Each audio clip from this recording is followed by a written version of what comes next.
WKBK, TV 26, Knoxville.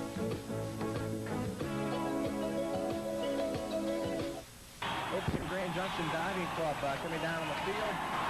Welcome to 28th annual NAIA Champion Bowl, live from Grand Junction, Colorado. Once again through the facilities of KREX TV in Grand Junction and WTBK in Knoxville, Tennessee. A beautiful crowd on hand, jam-packed in Stoker Stadium.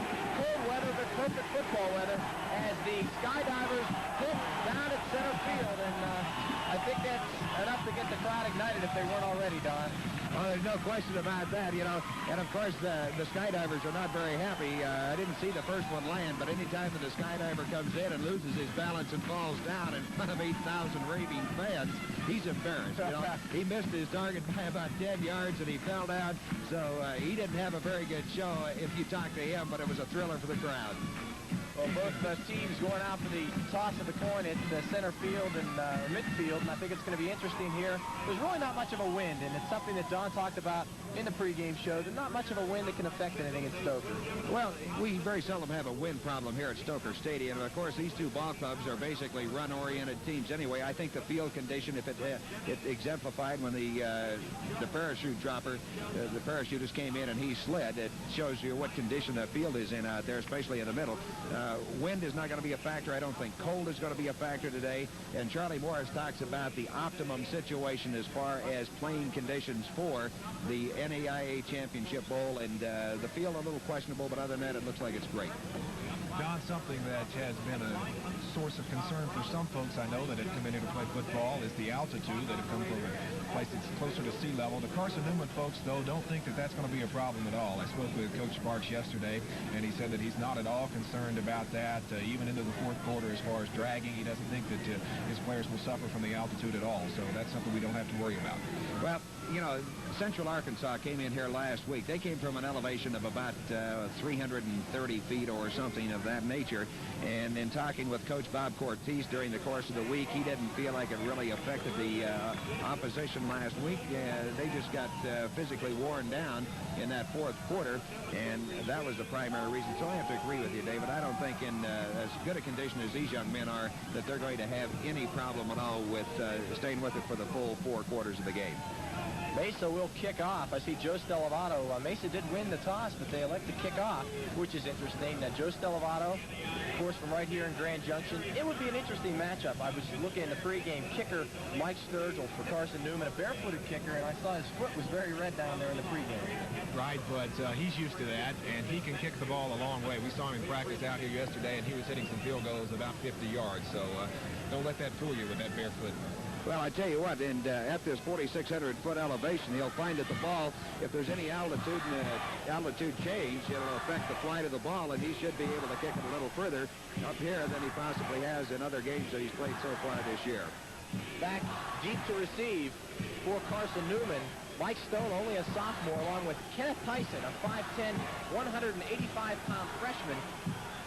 Mike Stone, also only a sophomore. A lot of sophomores, a lot of juniors, and as I said, way back deep, Kenneth Tyson, only a freshman, so a young team. And we're underway from Stoker Stadium. It's fielded by Kenneth Tyson, and he's going to try to take it out of the end zone, and he gets up over the 10-yard line to about the 12. Well, that might be a freshman mistake there for you. Kenneth Tyson had the ball about the 2-yard line, albeit he decided to take it out. He fumbled the ball. He didn't have any choice after the ball was in play. Kenneth might have wanted to let that bounce on back there in the end zone and take it, but bad start for the Eagles. They're going to have it 1st and 10 at the 12. I would guess that goes back to how tight these two ball clubs are, and, you know, he being a freshman will make a big difference out there, but he's got that out of his system now, and we're ready to go. It'll be 1st and 10 for Carson Newman from their own 12-yard line. The quarterback is Jeff Joslin. Joslin, a good runner behind him. Fullback Ted Marcus and Larry Smith. The key, it's given up the middle quickly to Marcus. Marcus breaks away, and he fumbles the ball, but he picked it right back up. Well, that was a fortunate fumble for Ted Marcus, and that offensive line of Carson Newman certainly did a job. If we look at the Eagle offense for you now, we're looking at Scott Cagle, the tight end, Jeff Joslin, the quarterback from Knoxville Farragut High School, Larry Smith from Jessup, Georgia, Ted Marcus also from Jessup, Georgia, and Pat Walker, the wide receiver. And we won't see Pat getting the ball too much today unless Carson Newman gets behind. They're going to run it right up the gut, what they plan to do, just like they did on that first play. 1st and 10 once again for Carson Newman from the 25-yard line. Fake and give up the middle to Marcus again. Marcus gets about a yard. And the Eagles are running right behind that right side of the line, the offensive line there, Don. And we're going to see what happens early on up in the trenches. We have some folks up there that know what it's like to play tough football. Dean Hoggum, of course, for Mesa. And for Carson Newman, an All-American, Dwight Wilson. 2nd down and 9. The spin around and the give through the middle to Marcus again. Over the 30-yard line. One of the things that Gene Roselle has been talking about all week, and one of the players that we watch is in there at nose guard, number 66, Tony Strino, has made the last 2 tackles as Carson Newman has come up the middle. You know, Tony's a small man for a nose guard. He's like 6 foot, 210 pounds, but he plays like a 250-pounder. 3rd down and 3. I formation behind Joslin. The give is to Larry Smith. We have flags all over the place, and they're going to stop play. And the Eagles jumped on that play. It might have been Dwight Wilson on the right side of the line, and this has happened to them early in the playoff games. And both of them, in fact, against Shepherd, West Virginia, and against Saginaw Valley State, Michigan. The Eagles had some early mistakes, especially with penalties, and Coach Sparks was hoping that that kind of thing wouldn't happen today. Well, you know, this is one of the things that Charlie Morris from the NAIA has talked about all week. When you get to this level of football, when they have eliminated all their opponents to the championship bowl, a lot depends on how the team is coming in, whether they're tight or whether they're relaxed and able to play the football, and that's a real problem for the coaches. 3rd down and 8. The men split on each side. Passing situation for Carson Newman. Process behind Joslin, and he does drop back to pass. He's got a man at the 37-yard line. It's number 81, Scott Cagle, the tight end, put out of bounds at the 36-yard line. And Scott has played a lot better in the last few games, the last 3 or 4, in fact. Scott has done some missionary work down in South America. He came back this year from Brazil after the offseason. Didn't start out the season very well, but came on late in the season, and a big catch and a big play for the Eagles right there on the first down. Well, that was very critical, and of course David Williams and Van Greer out of the cornerback and safety position put the stops on them. 1st and 10 once again for Carson Newman from the 36-yard line, their own 36-yard line. Joslin, now they're set. Give to Marcus once again up the middle. He gets over the 40. And I don't know if you can tell, Don, but it looks like Dwight Wilson is getting quite a good charge on the right side of the line, and so far they've gone right behind his back.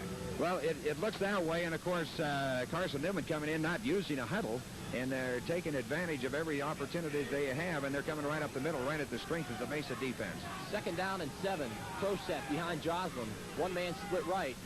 The give is to Marcus once again. Marcus gets about a yard and a half. He's up to the 42-yard line. Well, one of the things that Mesa has done real well all year, and that is to defense the option. But this is a different option, and, you know, they're sporadic on it right now because one play they'll do like they did this last one. The next play, they may get the big gainer on them. They brought the double tight ends that time. You'll see that a lot today with the Eagle offense.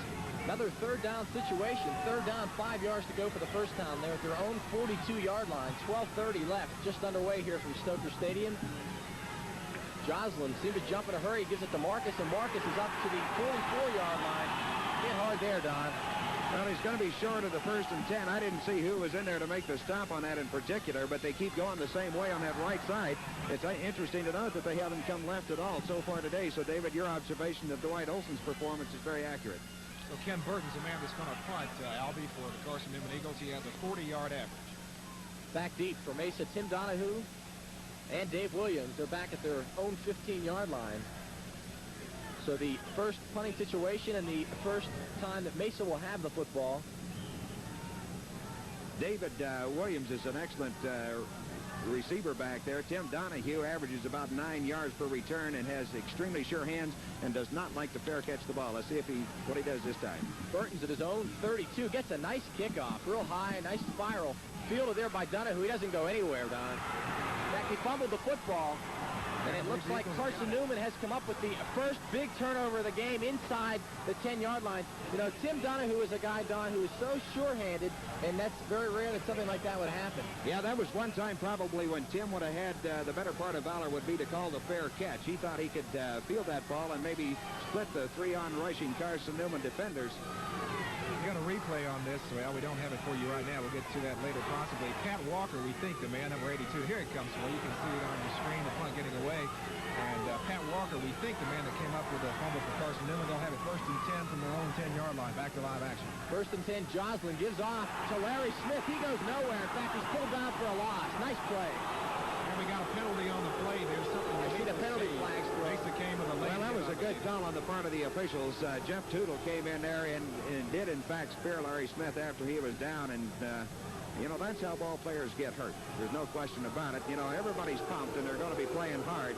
But that's something that coaches don't like to see, especially when a team is defending on a 1st and goal from the 10-yard line. Now it's 1st and goal from the 5. And, Don, you have to think just a little over-anxious right now. They just stopped Carson Newman, and there they are right back on the field again. And so a little bit too anxious there, over-aggressive, and the Eagles get a break as they move the ball down to about the 7-yard line where it's going to be 1st and goal, Albie. Larry Smith, only a sophomore, 5'11", 190. He's the key to them. Great runner. He's got a lot of speed. He's a good open field runner. He's got some power, too. It'll be 2nd down and 7 inside the Mesa 10-yard line. The ball sits about the 6.5, 7-yard line. Man-to-man coverage over here on our left side toward the screen, Albie. Joslin calling the audible, and he set him up in the eye. Gives the Marcus right through the line. He's stopped. Well, getting up off the bottom of that pile is number 76, Dean Hagum. You know, he's the 2-time All-American from Mesa College. Very quiet youngster, but I'll tell you, he plays a lot of football. John, he's up against Dwight Wilson, and you were saying yesterday that it might be the biggest guy you've ever seen from the upper body. Upper body, very definitely. Dwight Wilson is a huge, huge young man. Wait till you see Carlton Gunn on the fence. This is a big play, 3rd down and 7. The ball is on the 7-yard line. Joslin, one-man split left. Pro set behind him. He takes it himself, and he's inside the 5, but that's about it, and it'll be 4th down. And Jeff's averaging 84 yards a game himself. Sometimes he'll keep it on the option. 29 rushing for Jeff Joslin, the quarterback from Knoxville Farragut High School. Larry Smith averaging about 97 yards a game, and Tenn Marcus 57. So we got a 4th down and 5 to go, and the Eagles are going to try to get on the board first with a field goal. Really the first decision process of the day, and they elect to go for the 3. Mike Sturgill attempting the field goal. Doug Jennings, the senior. The kick is up, and it is no good. Big break early for Mesa as the hold after a big fumble. They hold the Carson Newman Eagles, and now we would like to return to the 28th Annual Champion Bowl after this break.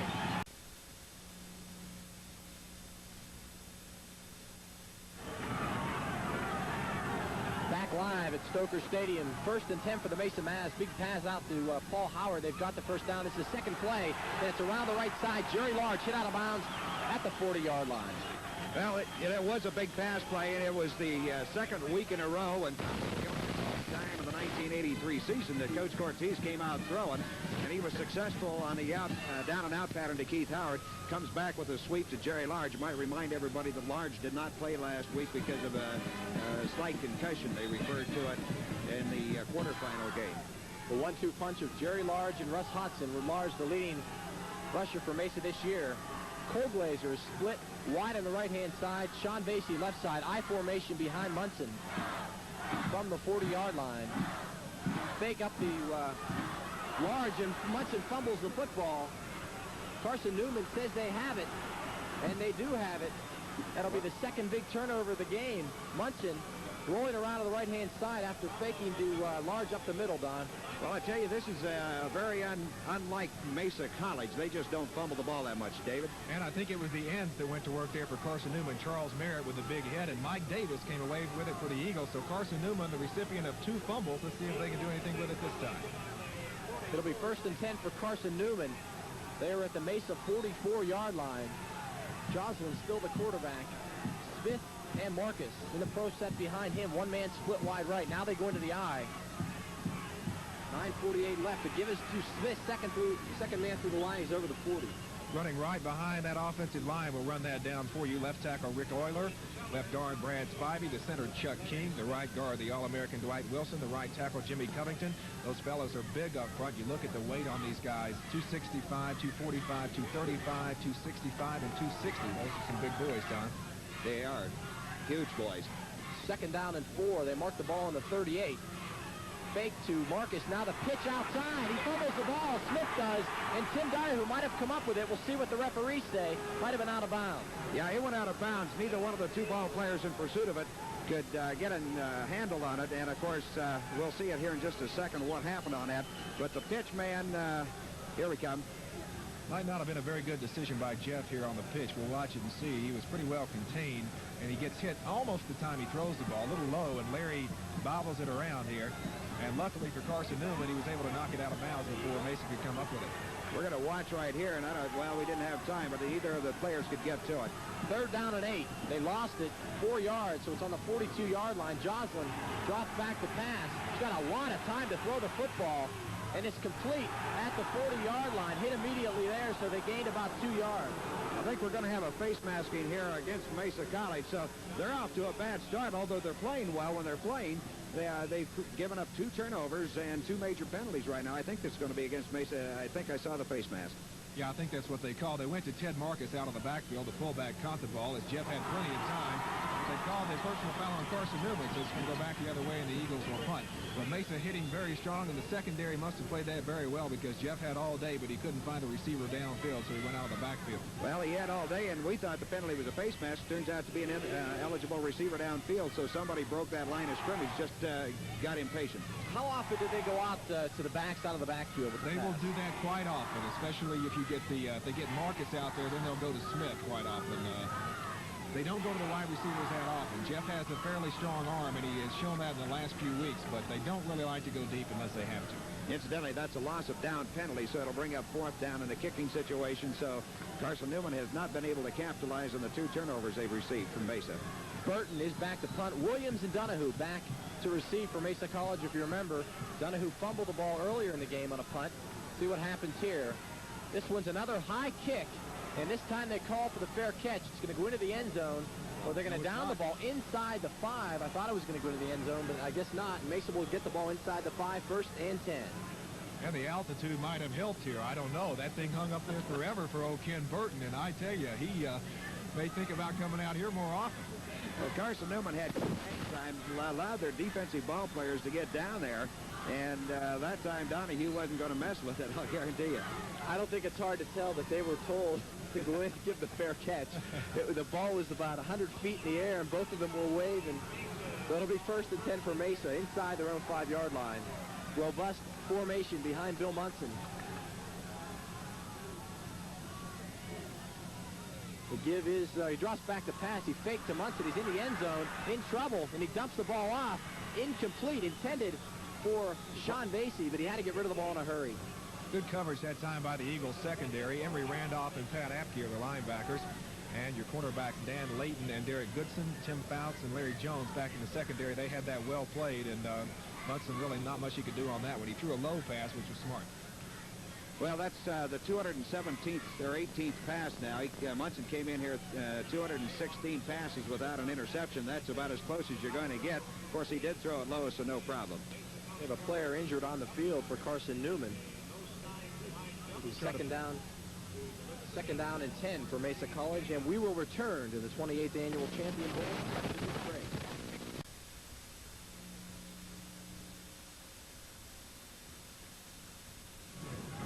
Back live at Stoker Stadium, Albie Oxenrider, along with Don Teets, the KREX radio station manager, and David Sharp, I should say, sports director for WTVK in Knoxville, Tennessee. Glad to have you with us, David. Thank you, Albie. I really enjoyed my stay out here so far, and a lot of nice folks in Grand Junction. Beautiful country. A little bit cold, but as we see right now after the break, Steve Sheldon taking off the field, just shaken up, I believe, as he's off under his own power.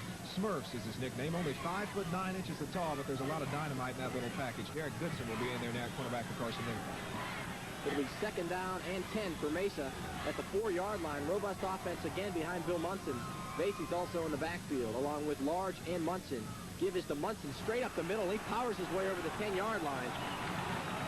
I tell you what, that's the bread and butter play for Mesa College. When you're in trouble, you go to the robust, give it to Russ Hodgson, and he does his job. And, of course, opening the holes for him in that line, number 65, Don Simonton, that time number 58, Dean Huffman, number 71, and Don Westman exchanged. Don Simonton, 65, Peak is 77, and Mike Burke is 74. The interior lineman with Rick Zarba at the center position, number 53. Still third down now, 3 yards to go. They're on the 11-yard line now. 8 minutes left in the first quarter. No score from Stoker Stadium. Jerry Large gets it, left side. He's got the first down. He's up over the 15-yard line. Good run by Large. Well, that's, you know, Jerry Large has commented about Russ Hodgson makes it a lot easier for him to work because Russ is such a threat up the middle that you have to protect the middle. And, of course, on the option play, which that was, Bill Monson has the opportunity to either hand it off to Hodgson or keep it himself or pitch out to Jerry Large, and they're all three a good threat. What a luxury to have 2 runners like those 2. Well, it's been a real addition to the ball club this year with Jerry Large coming on. Of course, he ran a 9.700 in high school with a little wind assist, they say. First and 10 for the Mesa Mavs, 17-yard line. They fake the left side. Now Munson's back to pass. He's looking for Paul Howard. Almost gets him at the 40-yard line, just a little bit over his fingertips. Pretty well covered by Larry Jones and Dan Layton on this side of the line as Munson rolled out and tried to hit the man over here right in the seam. And I can see why he hasn't thrown many interceptions. That ball was almost there, and you couldn't really cover it any better than that. Got a replay on that. Keith Howard, the outstretched arms of Keith Howard over the 40-yard line. It was a good play action left, Don. Well, and coming out there to block for him is number 65, Don Simonton, one of the better blockers on Mesa's team. And he did have an opportunity to throw a block, and we'll see here that Howard was well covered, but the ball was thrown in just a couple inches more. Howard would have had that one. Second down and 10. Vase and Coolblazer split on the left side. The pitch is to Large around the left side. He gets over the 20-yard line, out of bounds at the 21. And Carson Newman strung it out pretty well on that side. You might have seen big number 66, Carlton Gunn. They list him at 6'3", 290, but Carlton's a little bit more than that. In fact, on the plane ride out here, we sort of knew which side of the plane Carlton was on any time when he'd get up and move around on the side. He's a big boy. Dean Huffman for Mesa was the leading blocker out there for Jerry Large. And it's fun to watch when big number 74, Mike Burke, the transfer student from the University of Colorado, leads on that play. Because that's David and Goliath out there together working on the same team. Third down and 6. Vasey's in motion to the left. Quick pass out to this side to Lonnie Coolblazer. He's out of bounds about the 27-yard line. They went with a different formation on that play. First time that they've shown Carson Newman that look. We're going to have a replay on that, and it came up short of the 1st and 10. It looks from our vantage point anyway that they're going to be somewhat short, but I think they're going to take time out to measure. There you see Lonnie Coolblazer, and he just couldn't get his balance to get the corner turned in order to ensure himself of that 1st and 10. Lonnie Coolblazer, incidentally, is the leading pass receiver for Mesa College in his 4 years here. The irony of that is that he's only caught 1 touchdown pass in his 4 years here, and of course everybody's from the Mesa side is hoping that Lonnie has that opportunity to catch one in a championship game. Well, they're measuring. They got to bring the markers all the way from across the field. The contrast as far as the passing goes, Don, you look at the Carson Newman statistics, and Ronnie Wilson, the leading pass receiver for Carson Newman, is a freshman who does not start. He's only had 11 catches all year, and that tells you something about the fact that the Eagles don't like to throw it very often. Well, I noticed the top 3 pass receivers for Carson Newman. The leading one has 11, the next one 10, and the next one 9, right. And then there's some 5s and 4s down in there. So they've got the first down, so it'll be 1st and 10 for Mesa College right in front of the Mesa bench, and that is an intimidating, measuring a first down in a matter of inches in front of the Mesa bench.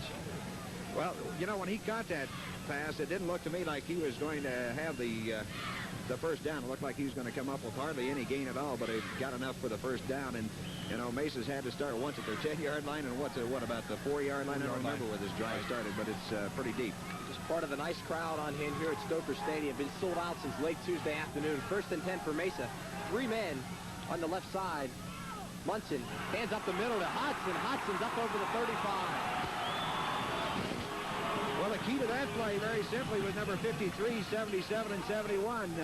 Zarba, Peak, and Dean Huffman did their job, and Russ Hodgson was able to cut back inside and picked up big yards, almost 9 yards on the play, brings up 2nd and 1, and gives Mesa a free down to play with. There's a lot of things that can excite this crowd, but I still think that nothing like Russ Hodgson getting up through the middle like that. It'll be 2nd and 1 for Mesa. Ball's in the 36-yard line. I formation behind Monson. Fakes to Large. Now he drops back to pass. Under a lot of pressure. Dumps it off left side to Large and incomplete. I think they're going to call him for grounding on that one. He was wrapped up. Barry Mauser in there for Carson Newman. And I think they're going to call intentional grounding on Mesa here. Well, it's an interesting situation. You know, he threw that ball out into flat, and I didn't see who the almost receiver was. But it's a penalty against Carson Newman. He did throw to a man who almost caught it.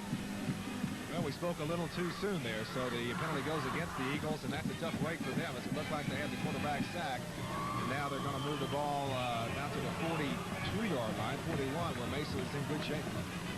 Well, it wasn't a major penalty, but the results of it became very major. The face mask, I think, as he was trying to pull down. So with that penalty, it will be 1st and 10 for Mesa. The ball is now on their own 41. So we've seen Mesa with the fumbles. We've seen Carson Newman with the penalties. So both teams really beating themselves right now, and we're still scoreless with 6:29 to go in the first quarter. For Monson. Again, 3 men on the left side. Now Jerry Large goes back into the I formation with Hodgson in front of him. Quick pitch to Large. He's over the 40, almost up to the 45, but not quite. Carson Newman set a linebacker that time, trying to get through the hole to stop that play right up the middle, where Carson Newman's been a little bit soft, and Mesa's had a couple of big plays. And it's interesting to note that Mesa has had great success going to the near side of the field and to their left in the series this afternoon. This time, the near side of the field to the right, and things didn't work out. Gain of about 2 yards. It'll be 2nd and 8. Ball's now on the 43-yard line. Still in the first quarter, under 6 minutes now, 5:50 left in the first quarter. Sean Vase on the right side. Monson, Large, and Russ Hodgson in the backfield. They give us to Hodgson. He goes nowhere. Fine play by Derek Goodson, 5'11", 170-pound senior. And Derek was in there quickly from his right cornerback position to get the quarterback. And Russ Hodgson is slow getting up. He's injured. And everybody says every time he goes down like that he probably is out for the game. And he goes out, gets a little attention on the sideline, and comes back in. He'll be in probably in a couple of plays. Looks like his shoulder again. And we got the numbers turned around on that, Don. It was the defensive end, Mark Isom, 9, not number 6. Mark Isom, the 6'1", 195-pound junior. Carson Newman's ends. Isom and Davis both play for Carson Newman on that right side. Certainly see them in there a lot today. Certainly a missed assignment by somebody from Mesa because he came in there untouched. Loss of 3 yards. It'll be 3rd down and 11. Possible passing situation. Full Blazers split wide right. Ball at the 41-yard line. Vase in motion left. Fake up the middle. Munson takes it around. Pitch out the right side to Vase. Vase's over the 45 and knocked out at the 46-yard line. Well, that'll bring up a kicking situation for Mesa College, and I'll tell you what, it doesn't look like there's going to be a lot of big plays here this afternoon on the part of Mesa. Of course, they're not a big play team. I think Carson Newman has that tendency. If they break one, they're quick, and Larry Smith can take it all the way pretty quick, can he not, David? 3rd and 11, and we see them being pretty conservative. Yeah, you can see Carson Newman do that many times. They rely on the big play, but pretty conservative 3rd and 11 to run that option play. Todd Reynolds back to punt for Mesa from Fruita Monument High School. Back deep to receive for Carson Newman. He's going to let the ball go inside the 20, and a good punt by Reynolds. Got a nice bounce, and it stops at about the 14-yard line. That's where they'll down it. You realize we haven't had hardly any returns at all today. The 2 punts that Mesa has received, they fumbled one. Carson Newman recovered it. The other one, a fair catch down at the inside the 5-yard line. The kickoff fumbled, went back into the end zone by Carson Newman, brought it out to about the 10-yard line. So the kicking game has been pretty well nullified so far. The kicking game wins a lot of ball games. That's very prominent in our part of the country back in East Tennessee. Kicking game very important, especially in a big game. 1st and 10 for Carson Newman from the 14-yard line. I formation behind Joslin. Pitches off to Larry Smith. Smith over the 15, upended at the 16-yard line. Fine pursuit by Mesa that time, Don. It looked like Carson Newman had some room to run. Ted Marcus with a good block, but Mesa pursued very well. Well, they pursued extremely well. You know, Van Greer's assignment, he's going to be a tired young man wearing jersey number 5 today for Mesa, as he'll close out of his safety position every time he sees the option coming. That time, however, the young man who made the tackle was a freshman middle linebacker, Daryl McInerney, number 45. Keep an eye on him. He's pretty solid in that inside. That time on the outside. Second down and 6. Joslin, one-man split wide right now into the I formation behind him. Give is up the middle to Marcus. First man through the line. He powers his way over the 20, up to about the 22-yard line. He's got a lot of power. Yeah, Ted does. He's strong, a lot of lower body strength. Ted gets his strength from his legs. His wheels are good, and he got pretty close to the first down. I think he's about a yard or 2 shy. Well, and that becomes very critical for both ball clubs. Tony Strino, out of his nose guard position, finally got a handle on him, and actually it was almost a solo tackle for Tony. Third down and a short one for the first down. Ball's at the 23-yard line.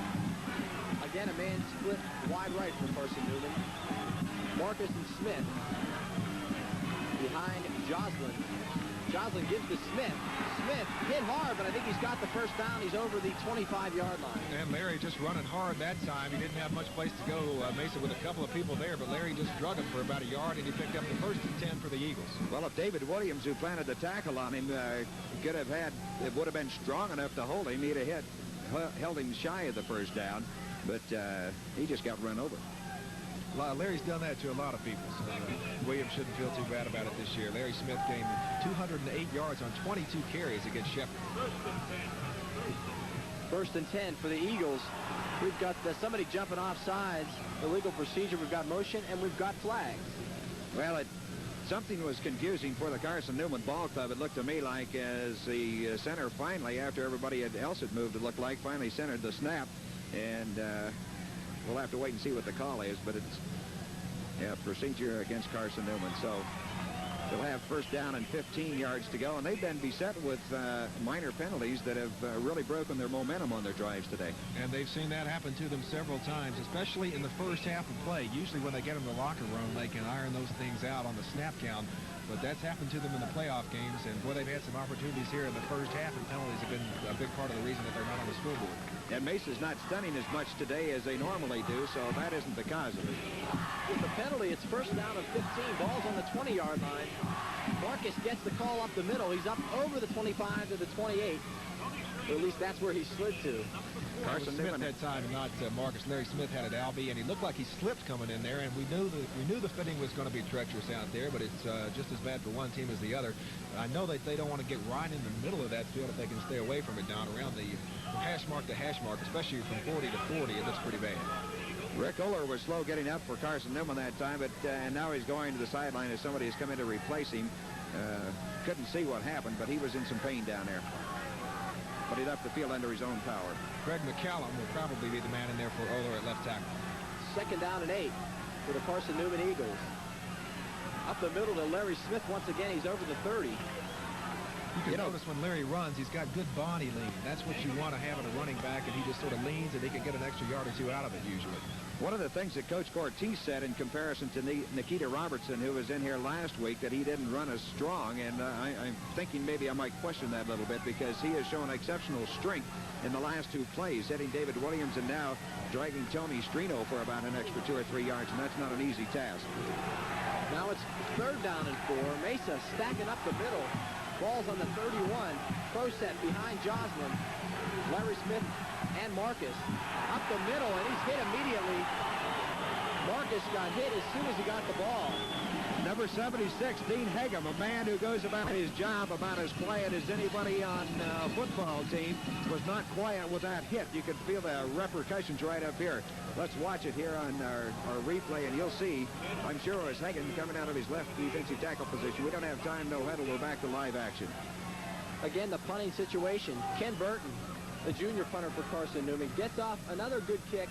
Not as spirally, but another fair catch called by Mesa College. Dave Williams called the fair catch at his own 31. That's where they'll take over with 1:07 left in the first quarter. You know, last week coming in here was one of the top punters in the nation, and I'm seeing a better kicker here today from Carson Newman than we saw last week, and maybe the young man just had a bad week last week, but that's one of the few times that I've seen hang time to the point against Mesa College where they didn't get some kind of a run back. They've never been big and powerful this year, 9-10 yards, but Williams and Donahue, neither one have been able to run anything back. Burton averaging 40 yards per punt, but sometimes it's better to get a little more hang time and not as much hang time, definitely more important. First down and 10, they mark it at the 32. Vase's in motion left. And quick pass out to the left side to Howard. Keith Howard gets his way up to the 40. That's where his forward progress was stopped. Well, there's plenty of protection for Bill Monson on that play. The crowd is unhappy because of the pursuit of the Carson Newman defense, and that's unfair to those young men because that was clean defense. Let's watch it here. Second down, 2 yards for Mesa. Cleared out the zone for Keith Howard cleared out the zone, and on the play action got himself some time. And here we see the pursuit of the Carson Newman defensive ball club. They're tough. And it's tough to defend a play like that, especially with a quarterback like 8-yard pickup on that play anyway. Howard's a senior from Arvada. Second down and 2. Quick pitch out to Jerry Large around the right side. Large is over the 40, gets up to about the 43 before he is pushed out of bounds. He might have the first down. Looks like it's going to be a little shy of the 1st and 10. He headed across the 42, and it depends on where they mark the ball and where he went out of bounds. Pat Apke, the short gain, it is good for the first down. Right. Pat Apke made the tackle on that, Don, the sophomore linebacker out of Cincinnati, Ohio, and he knows what football is all about. He played at Cincinnati Moeller High School under Jerry Faust, who, of course, is now at Notre Dame, and Pat, one of the better players on the Carson Newman defense. And, of course, Jerry Faust, although he's had a little trouble at Notre Dame, was very successful at Moeller High School. I guess everybody knows about that fame. That in Massillon, Ohio. First and 10 for Mesa. 16 seconds left in the first quarter from Stoker Stadium, a jam-packed and a very cold Stoker Stadium. Jerry Large gets the pitch. He's over the 45-yard line to about the 46. Clock's going to wind down. I guess they will let it wind down and move the other way. So the first quarter ends in a interesting first quarter. Not a lot of running, not a lot of passing, but with the score, Mesa 0, Carson Newman 0. We'll be back to the 28th Annual Champion Bowl after this break. 26, Knoxville.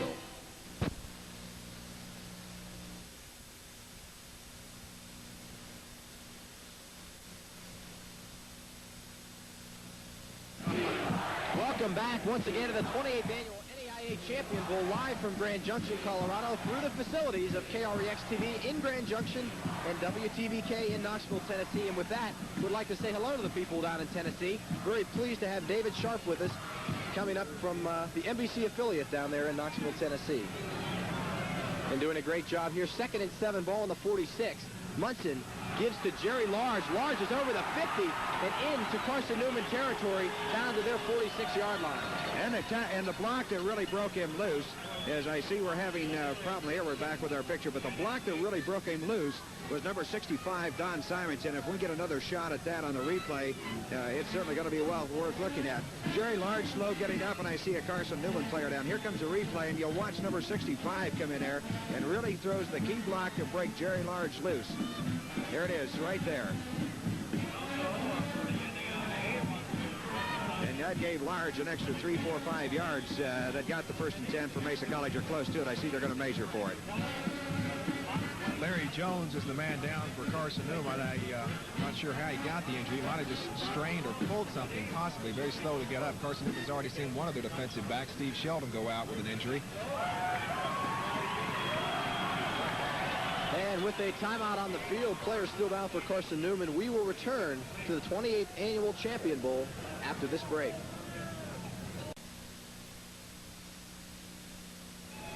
Back live once again at Stoker Stadium on the XYZ Television Network. Live football, championship football for the 2nd year in a row. No score here. A very physical game, Don Teets. I tell you what, we've seen some good hitting in the last 2 weeks, but I don't think we've seen hitting like this. I don't recall hitting this hard, this aggressive by both ball clubs last year in the championship game. Larry Jones was helped off the field for Carson Newman. The strong safety Mike Conley in there replacing him. 1st and 10 for Mesa. Kuglazer split wide right. Vasey's in the slot, I formation behind Munson. Munson rolls right quickly and throws to Kuglazer, complete at the 41-yard line. Quick pass out. Okay, that's one of those plays that's strictly a timing pattern situation, and you know, Lonnie Colglazer is a great pass receiver. Let's watch him get open and watch Monson roll out, and this is one of the reasons why Bill has not been intercepted in the 1983 season. Colglazer just gets one step on his man, turns around, and has to work to catch it. Not a lot of receivers are going to pull that one in. Good hands by these receivers. I've been very impressed on a cold day the way they can hang on to the football. Gain of 6 down to the 41. It'll be 2nd down and 4. Pro set behind Bill Monson. The give is to Russ Hodgson. He's up over the 40, but that's about it. Hit hard there. And that's Carlton Gunn, number 66. And when you've got 290 pounds plus on top of you, as Carlton helps him back up to his feet, you know that you've been tackled. Carson, he's a transfer. He transferred from the University of Tennessee from Tampa, Florida. Carlton Gunn tackles for Carson Newman. If anybody got in the way of Carlton Gunn, it didn't show that time because he went right over the blocker, right over the top of Russ Hodgson, and little or no gain on the play brings up 3rd down and 4 yards to go. Hodgson hit immediately. This time it's 3rd down and 4. Colglazer now split left side. Vase is now in the left slot. Still high formation behind Bill Monson.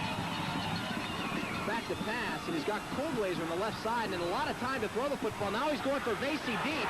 He's got him inside the 5-yard line. And they say a complete pass, but there's a penalty flag down inside the 5.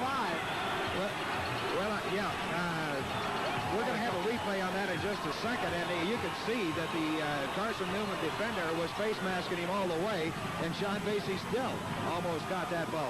Sean Vase, one of the most unheralded players. We'll watch it here, and you see Monson has hours and hours of time. Great offensive blocking by Mesa College, and now comes the pass, and you'll see Sean Vase being interfered with, just face masking all the way down there as soon as the Carson Newman player catches up here.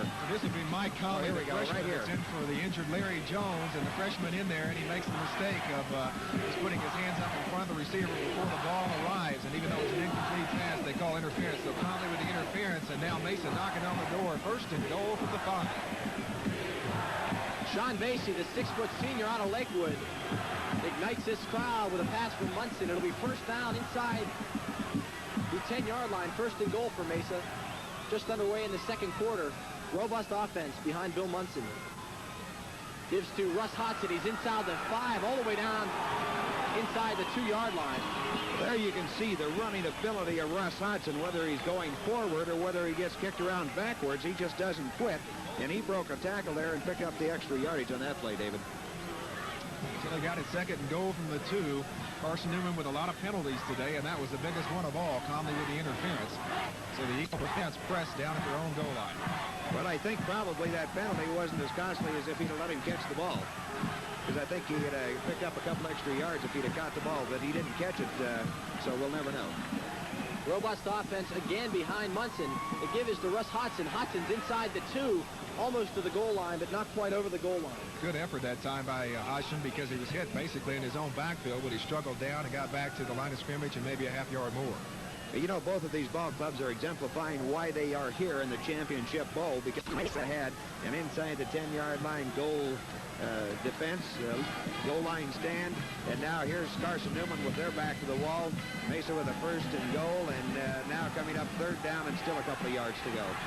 3rd down and goal for Mesa. Again, 3 men behind Monson. Ball's on the 1-yard line. Again to Russ Hodgson, touchdown.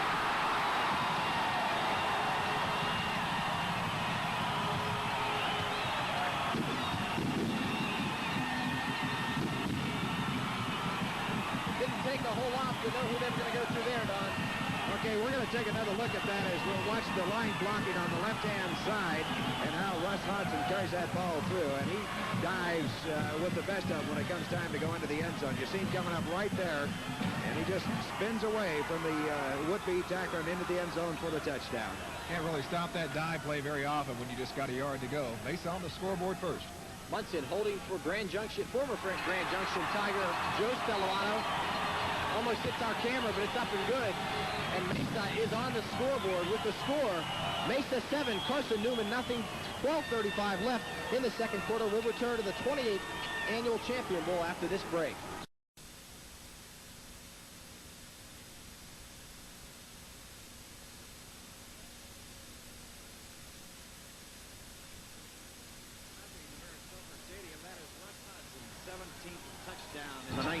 3 seasons, Albie. An amazing runner, and once again, when he's inside the 5, there's not much stopping Russ Hodgson.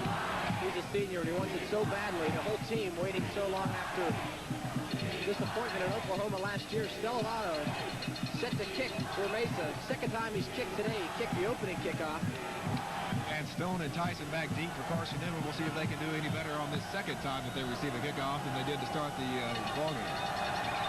Stellato gets off a low line drive kick, but all the way into the end zone. Taken there, and it's going to come out over the 10, to 15, to 20, to 25, all the way, 40, midfield, 40, 35, 30, 20. It's going to be a touchdown for Carson Newman, and that is the way to quiet a Stoker Stadium crowd. They are stunned. Well, how about going from goat to hero? Kenneth Tyson, the same man who took the opening kickoff and fumbled it around and then got it out in bad field position, takes it back all the way for Carson Newman, only a freshman. The folks at Knoxville Austin East, the state champions, and the state of Tennessee got to be proud right now as we watch Kenneth Tyson take the ball behind some fine blocking, the wedge there. He goes to his outside, fine blocking on this left side as we see Mike Stone leading the way. Kenneth gets open, and he's got great breakaway speed. Once he gets behind you, you're not going to catch him. Doug Jennings, the barefooted kicker, will attempt a point after touchdown. Jeff Tootle was the only one that had an opportunity as we're still on replay here. And if you can outrun Jeff Tootle, you can outrun almost anybody. A stunned Stoker Stadium crowd. Point after touchdown is up and good, and we're tied up at 7. And who would have believed that? Because there's 12:24 left. And with the score, Mesa 7, Carson Newman 7, we will return to the 28th Annual Champion Bowl after this break. Who had been kind of lackluster off here after they had the 2 fumble recoveries and couldn't move the ball. They missed the field goal, and young Kenneth Tyson, the freshman from Knoxville Austin East, takes it all the way back. And so now we're tied back up. 12:24 to go in the second quarter. Okay, back deep for Mesa to receive the kickoff is number 47, Jerry Large, and he's flanked by David Williams and Russ Hodgson. And at the 15-yard line is outside linebacker number 13, John Mark Chisholm. Mike Sturgill, the 6'1", 193-pound junior, will kick off for Carson Newman. They've just tied the game at 7, 12:24 left, second quarter. Good game here under very cold conditions, but good football weather. Large will field it for Mesa at the goal line. He's over the 10, the 15, the 20, the 25, and Jerry Large has himself a pretty good return himself.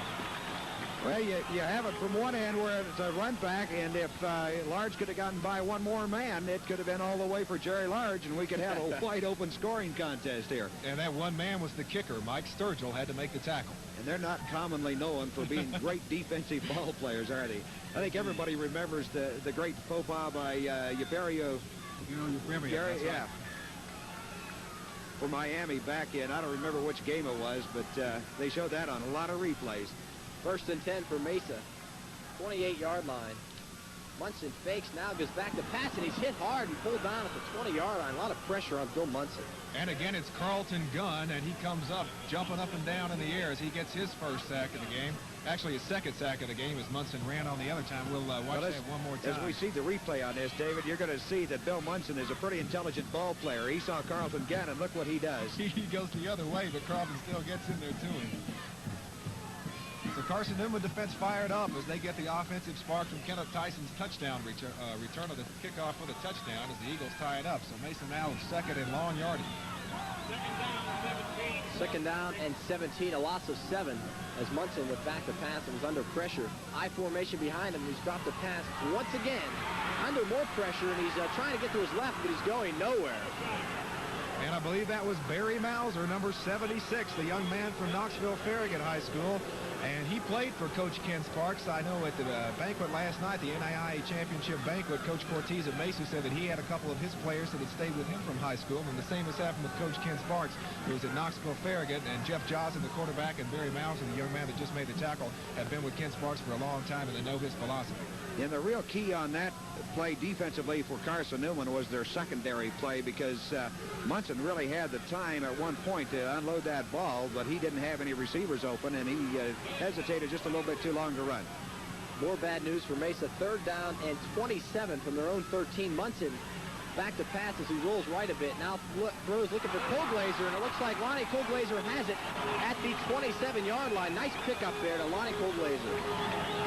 Okay, it's going to be very short, and we're going to have a replay on this showing the great effort by Lonnie Colglazer as Monson has time again to throw, and Colglazer is open, but the ball is thrown extremely high, and Colglazer makes a sensational catch here in this championship bowl game. Some kind of leaping ability by Colglazer as he comes up with the ball. It seems like every time, even though it looks like it's overthrown, what a leap and timing and just a perfect catch, but not enough for the first down, so the Mavericks will have to punt. Todd Reynolds in to do that work. He can get him away, too, if he has the opportunity. Reynolds lets go of it from about his 18. Not too high a kick. They're going to field it. In fact, they almost stole it from each other, and it'll be pulled down inside the 35 at the 32-yard line. That was Steve Dees, the man that got had the reception there on the punt, and Steve knows what it's like to take one back all the way. In fact, it was his punt return of 95 yards in the quarterfinals against Shepherd, West Virginia, that put the Eagles on top and gave them the momentum as they went on to win it 42-21. Jeff Tootle was the man down covering for Mesa College that time, and he is one of the faster men on the Mesa College ball club, and there was 3 of them there to put him away. It will be 1st and 10 for Carson Newman. Everybody's up for Mesa. Everybody's up on the line. All 11 men. Joslin back to pass. Looking left side, and it looks like he's got somebody just over the outstretched hand of his receiver on the left side. When everybody's coming like that, you've got to wonder the one-on-one situation, they might break long. Well, I tell you what, when you put 10 or 11 men on the line of scrimmage, that's the risk that you take. And as we have the replay here, we'll see that the receiver broke out by himself. Fairly decent coverage, but it took a Lonnie Colglazer type catch in order to be able to bring it in. Looks like we're back live now. 2nd down and 10 for Carson Newman. One-man split left, pro set formation behind Jeff Joslin. We're tied at 7 with just under 10.5 minutes left. First half. Up the middle, and Mesa pulls up the big fumble. I thought he fumbled the ball, and yes, he did. And they might say that Carson Newman has it. It sure looked like the Mavs jumped on it. It was a fumble, and Mesa had it. There were 3 guys there, and somehow it eluded them, and Carson Newman came up with it. One of the offensive linemen might have been Dwight Wilson, and boy, Ted Marcus just popped it up in the air, and another big break for the Eagles. Well, it looked like the first positive break for the Mesa Mavs here. Well, not the first one, because they had the interference penalty, of course. It was a big break that led to the touchdown. But it looked like a very positive break to get back one of those 2 turnovers that they gave up earlier. Now 3rd down and 9. Passing situation again for Jeff Joslin and the rest of the Eagles. He rolls left. Quick punt dump out, almost intercepted by number 45 for Mesa. That is Daryl McInerney. A beautiful play as he deflected that away, Don. Well, McInerney broke up the pass, but there's going to be a roughing the passer penalty called against Mesa College, I'm sure. Make him out as a roughing the passer penalty against Mesa College, which will be a first down for Carson Newman. And is that Joslin is still down? I can't tell. One of the players from Carson Newman is still down. I'm going to guess it's probably Jeff Joslin. It is Jeff Joslin. Let's see if they can get him to his feet. And the Eagles, I tell you, they've had a lot of people go down already. And tough hitting by Mesa and Carson Newman in this game. Of course, it's for all the marbles. With him going out of the game, we would see Brad Bell. Brad Bell would be the man in there. And Brad has a lot of experience. He's played a big portion of the season. Jeff came on in the last few games of the regular season and in the playoffs to start. But hopefully Jeff will be able to continue. He's still down out there as Tony Griffith, the trainer out there, to attend to him. Tony Griffith, of course, people in East Tennessee know, is going to be a member, or is a member now, of the Memphis Showboats of the United States Football League, the new expansion franchise. And Jeff's okay. He makes it off the field. Brad Bell's going to come in, but it's good to see Jeff making it off under his own power. Well, that's one of the situations that continues to face Carson Newman. I think Coach Sparks said they've gone through, 13 quarterbacks in the last 3 years? The last 3 years, that's absolutely right. With the penalty, it'll be 1st and 10 for Mesa, or for Carson Newman, I should say. Ball sitting right at midfield on the 50-yard line, tied at 7. Again, everybody up on the line of scrimmage for Mesa. And the give is through the middle of Larry Smith. Good night. He is gone. Inside the 20, touchdown, Carson Newman. And so the big play again, Larry Smith with the touchdown, his 14th of the season. And once Larry breaks loose, as we told you before, he's very hard to bring down from behind. Larry just got through the line of scrimmage, and Mesa up Mesa up tight on the play there, and they really took a chance. And Larry, once he got through that initial break at the line of scrimmage, it was all over. That's certainly the risk of going to that 11-man front. If they ever break that on the line of scrimmage, they're gone. And good offensive blocking on the part of Carson Newman broke him through into the secondary, and there was nobody there. Especially with a powerful runner like Larry Smith. You get the blocking he has, and that's about it. Point after touchdown is up and good. So within a matter of a couple minutes here, the scene has changed a bit. Now with the score, Carson Newman 14, Mesa 7. We will return to the 28th Annual Champion Bowl after this break.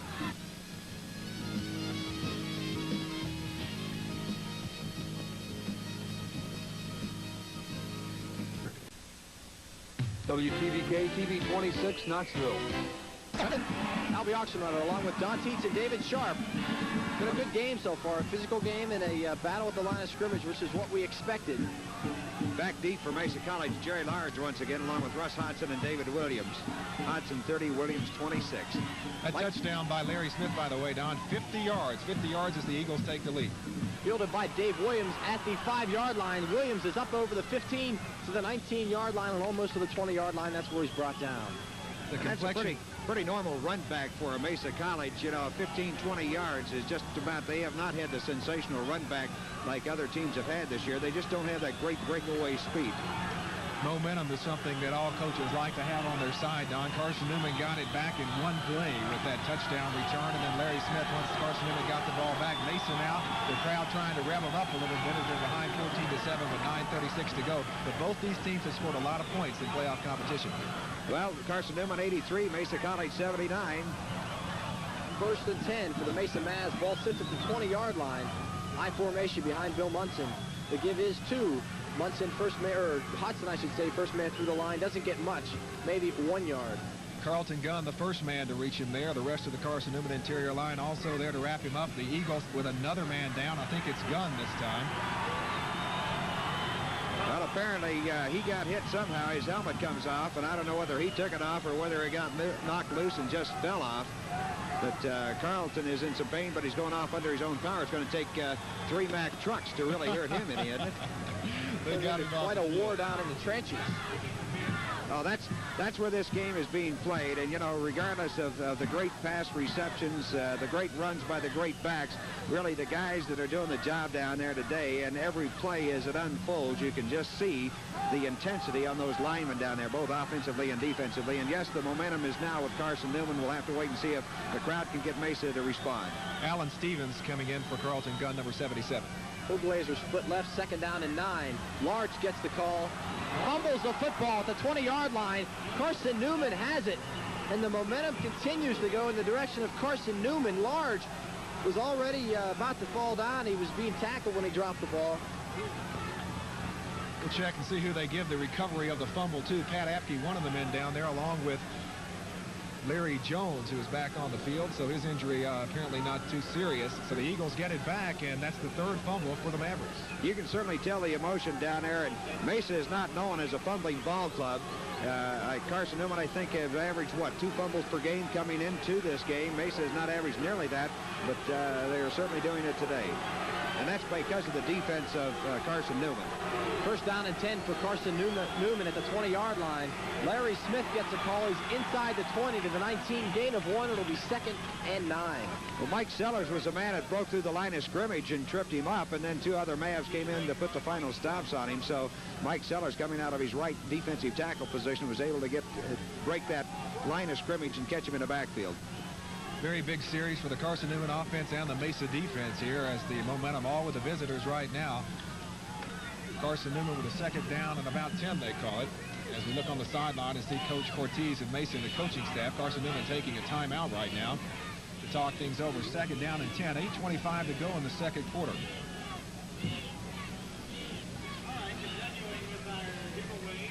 And with the score, Carson Newman 14, Mesa 7, we have a timeout on the field. We'll be back to the 28th Annual Champion Bowl, though we will stay here live at Stoker Stadium. Mesa with some unfortunate set of circumstances. set of circumstances. After Carson Newman they had 14-7, Mesa has the ball, and now they have it inside the 20 once again, Don. Well, you know, regardless, Mesa, it's going to be an interesting situation here with Carson Newman up by a score of 14-7. If Mesa holds on the next 2 downs, it's going to be interesting to see what Coach Ken Sparks will do, whether he'll go on 4th down or whether he'll go for the field goal. And David, you probably have a response to that. I'd say Coach Sparks would want to be ahead 17-7 if he could be, and be 10 points ahead, possibly going into the locker room. That would be a big lift to the Eagles out here playing on the road. Of course, Mesa has not lost on this home field, and Carson Newman has not been a very good road team this year. They've won 2 times and lost 3 times on the road. So if the Eagles could be ahead by 10, I'm sure they like it. But first of all, they want to try to get in the end zone if all possible. Some of the fans at Stoker Stadium, 9,000 plus. 2nd down and 10 for Carson Newman. Smith gets the call. First man through the line again. No for Larry Smith. And again, it was Mike Sellers. They tried to go left over Mike Sellers, and there was no go that time. You know, it's an interesting matchup as Dean Hagum on the right, on the left defensive side of Mesa College against Dwight Olson, and Carson Newman elected that time to go over Sellers. In fact, 2 times in a row they tried to go off the left position, and Mike Sellers been able to step it both times. Suddenly 3rd down and 10. Pat Walker split wide right. That's who Joslin's looking for. Complete inside the 5 to Pat Walker, the sophomore wide receiver. He's got the 1st down, and more importantly, they're inside the 5. And only the 10th reception this year for Pat Walker. 130 yards coming in, averaging about 14 to 15 yards per catch. So when they do go to Pat, it's usually in a situation like that. And what a big play for the Eagles as we see it one more time. Jeff, a nice pass. The receiver did all he could. The defender did all he could. But a nice pass and catch, and the Eagles knocking on the door right now. This time Walker is split wide left side. The give is to Larry Smith. He's over the 4-yard line, inside the 4 to about the 2. It's interesting to note. Now, Mesa did an excellent job on defense that time, but it's interesting to note as these running teams come in here with very little passing background. And last week, Central Arkansas come in saying we pass effectively when we have to. The same basic situation for Carson Newman, and both teams fairly effective in the passing, and especially Carson Newman today. 2nd down and 2 from the 2-yard line. Just over 7 minutes left. First half. I formation behind Joslin, Smith, and Marcus. Larry Smith gets the call, gets to the goal line, but no signal as to whether or not he went in or not. They say no, so it will be 3rd down and goal to go for Carson Newman. This spot is forward progress about the 1-yard line. In fact, it's inside the 1, so Carson Newman will have it 3rd on about 3/4 of a yard to go. Larry Smith getting it in there behind Ted Marcus, but Marcus couldn't move too many of those folks out front away from him. A good surge by the offensive line, but Mesa hanging tough. They need to stop him here. 3rd down and goal inside the 1-yard line for Carson Newman. Again, touchdown, Carson Newman. So Carson Newman goes up one more. 20-7 they lead now. And that was Aaron Safell. They brought him in just for that play. He came in for Ted Marcus that time. Safell takes it up, over, and in. And that's the first... well, actually, we'll check out the 5th touchdown, 5th touchdown for Aaron this year, as he's averaged 4.3 yards a carry. Coach Sparks said he wouldn't play a lot today. He'd play in special situations, and that was the one. Point after touchdown. And it's set to go for Carson Newman. It is up and good. So another touchdown for Carson Newman, and so quickly in this 2nd quarter have things turned around that this crowd at Stoker Stadium is a bit stunned, I would say. We will stay live here with 6:35 left in the half, and quickly, if we could say that at halftime, we will have Don and David talk to the presidents of the respective colleges as well as halftime statistics. So please stay with us. Aaron Safell, a running back, a junior, 5'11", 185-pounder out of Kingston, Tennessee. And Aaron comes in there, like we said, in special situations. He's played quite a bit this year. But Coach Sparks said we won't see him much today. We're going to go with Larry and Ted. But when we need Aaron for the special plays, we're going to put him in there. And Aaron just dove right into the end zone. You know, the criticalness of penalties shows on this particular situation as Mesa had stopped Carson Newman on a 2nd down play when Darryl McInerney broke up the pass. play, but Jeff Joslin was rough. He gave them the 1st and 10 at the 50-yard line, and it was the very next play from the line of scrimmage. They went in to score on that one. Now it comes back to a fumble recovery in deep in Mesa territory, and methodically, not much success running early, but that big pass play, and then 3 downs from the 2-yard line and in for the touchdown. So mistakes and penalties have cost Mesa College here, and I tell you what, the way Carson Newman has played, and Mesa being down 21-7, could be tough to come back. Well, you can make only so many mistakes, Albie, against a team like any team that's going to be in a national championship game, and Mesa made so many in the first half, and their defense was tested several times. Carson Newman then with the big plays, and now they've got all the momentum going their way. A good kick to the goal line. Sturgill deep, taken there by Dave Williams. He's over the 15 to 20, or up over the 15, I should say, to the 16-yard line. That's where Mesa will take over 1st and 10. So now we'll have to see, Don, and you can tell us more about this, if Mesa wants to open it up a little bit. We haven't seen them do too much of that. The one long pass play with the interference result, but basically they've been going for the little sprint out passes 5 to 6 yards, but Coach Cortese may want to open it up a little bit here and get some spark in that team. Well, I think Cortese will go with pretty much what he has gone with all year. He's got 6 minutes and 30 seconds here, and that's plenty of time normally for a touchdown drive, but he's got to get the momentum going before he can get that. Full Blazers split left Vase on the left slot. 1st down and 10 with 6.5 minutes left in the half. Bill Monson calling the signals for the Mesa Mavs. The nice shot of Lonnie Colglazer there. Munson rolls around left side. Now the pitch out to Jerry Large. Large is going to get over the 15, but that's it. He stopped for no gain. Very well played by the right side of the Carson Newman line, as there was great pursuit by Carson Newman. Mike Davis right in, one of the men there on the tackle. Carlton Gunn also there again, so Carlton didn't take much of a breather. No, he sure didn't. He apparently wasn't hurt very bad.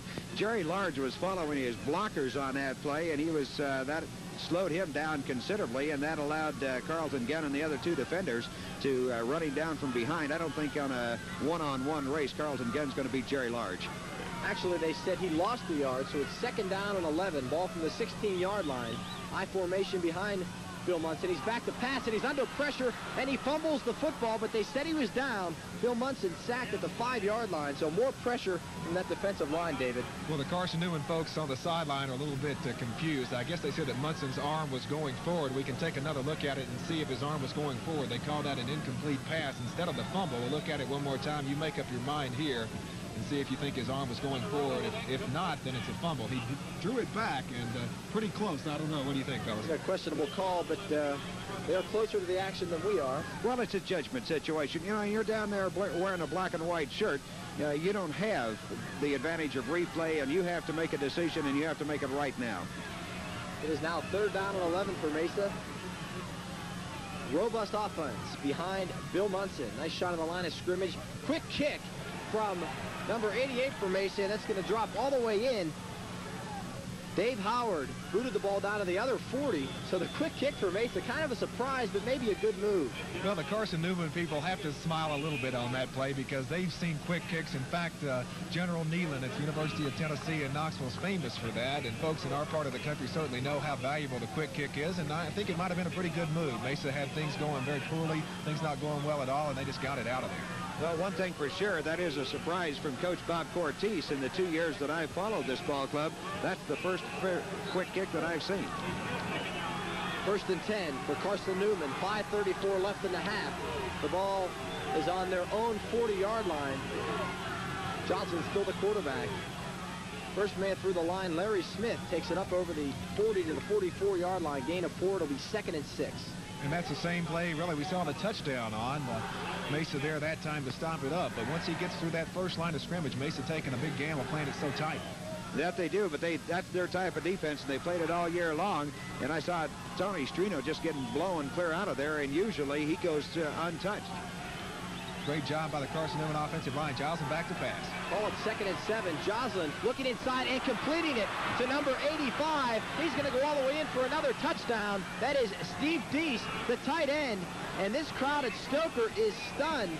Steve Deese there on the reception. A fine pass. Jeff had all day to throw. We'll try to look at it for you one more time. The defender slipped down after Steve made the reception, and once he got it, it was clear sailing into the end zone, and the Eagles have scored 28 points. Let's watch Jeff here with the setup as he goes back to pass and looks across the right side. Look at the protection by the offensive line of Carson Newman. The defender here just slips down on the icy turf, and once Steve catches it, it's touchdown bound, and the Eagles can make it 28-7 with the PAT.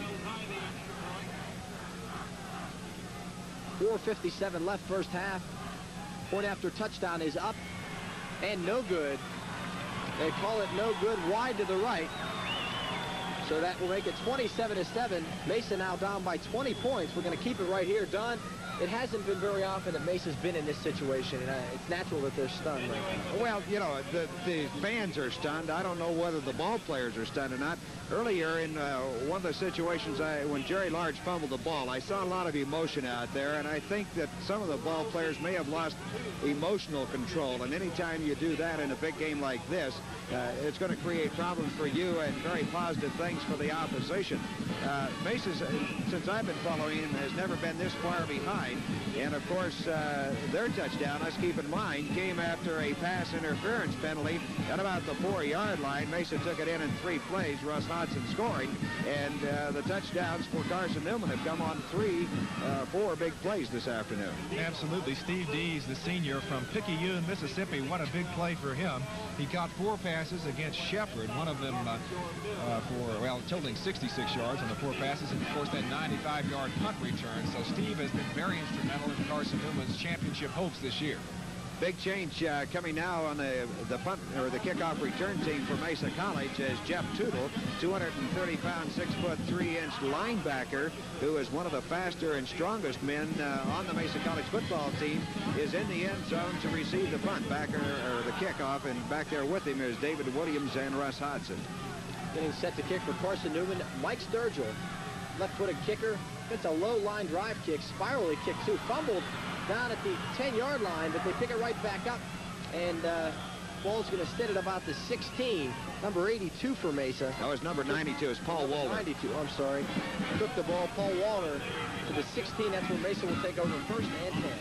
Well, if anybody left their living room or wherever they're watching this ball game and saw the first 5 or 10 minutes and has come back, what a turnaround we've had. 27 points after Mesa had the interference call and got in the end zone. And the Eagles have come back with the big plays, and Mesa's got a long way to come against a very tough defense.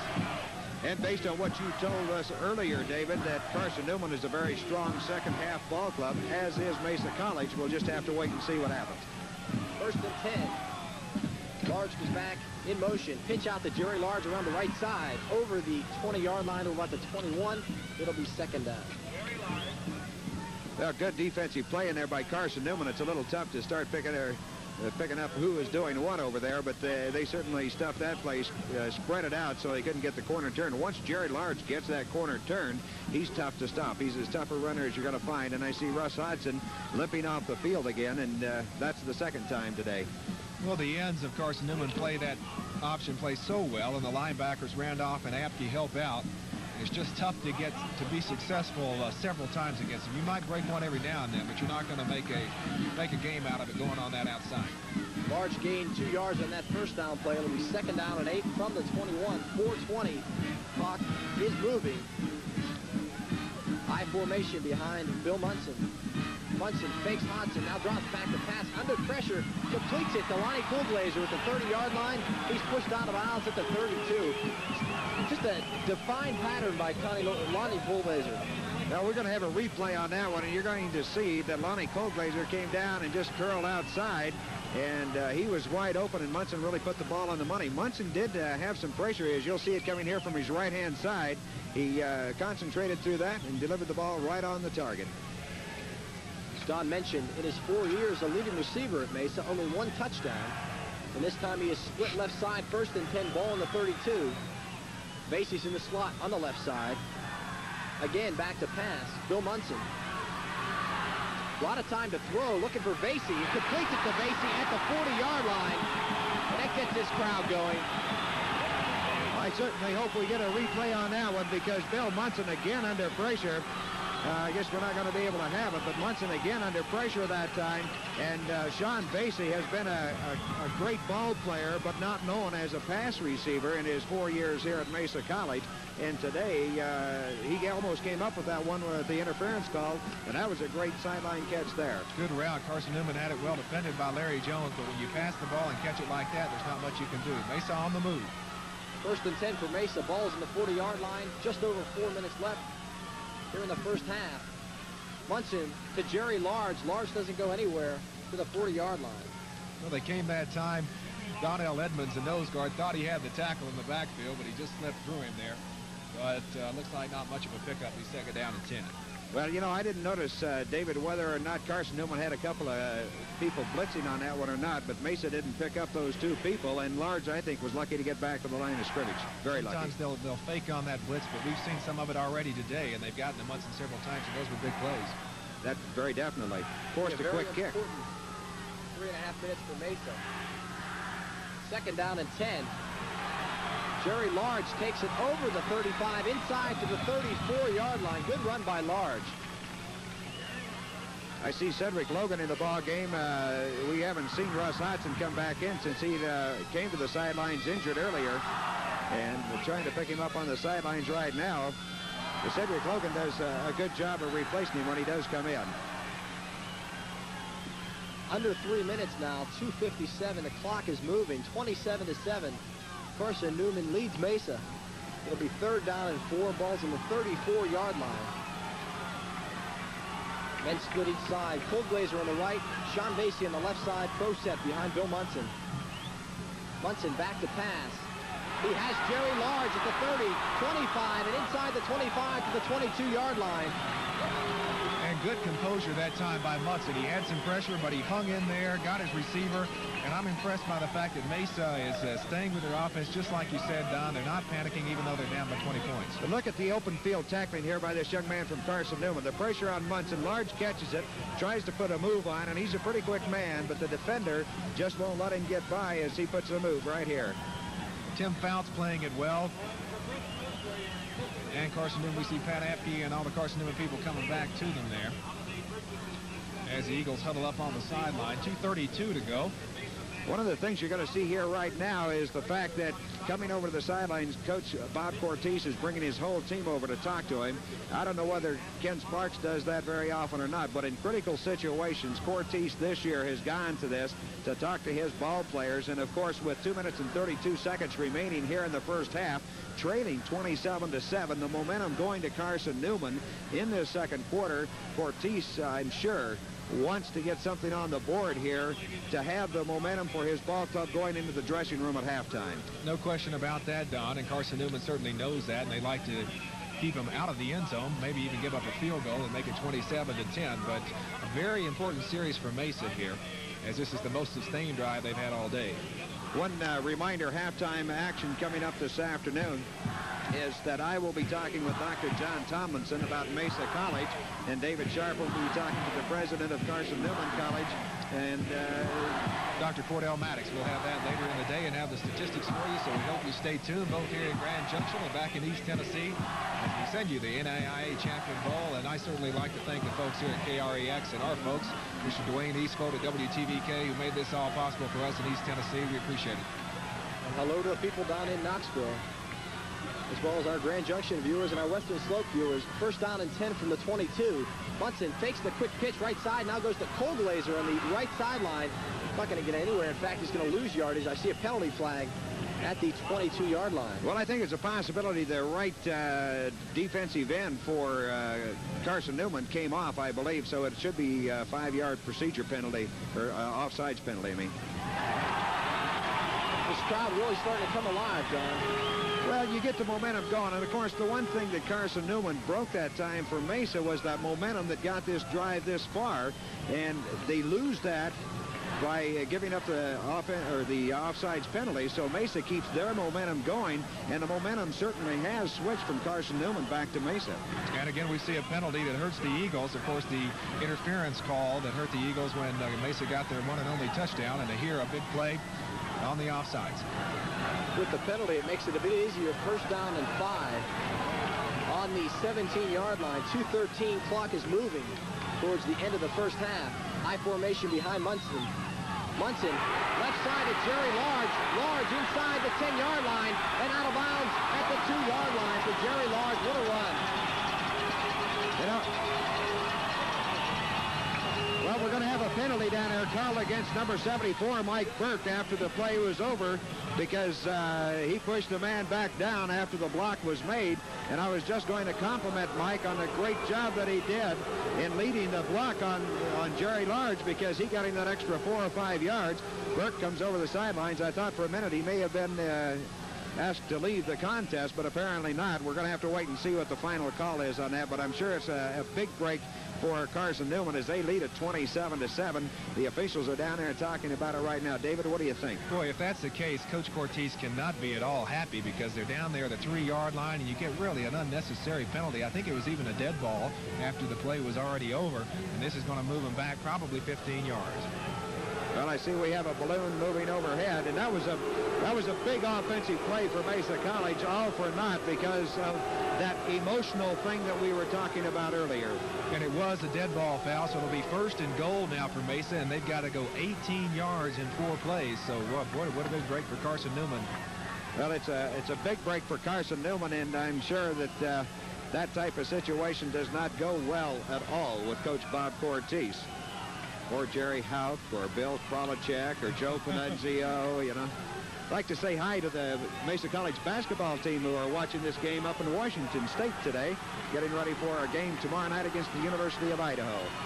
Nice shot of the Mesa line of scrimmage. 1st and 18. Ball sits on the 18. Time running out in the first half. Munson looking and completing it to Lonnie Glazer inside the 10. Nice chunky yardage up there.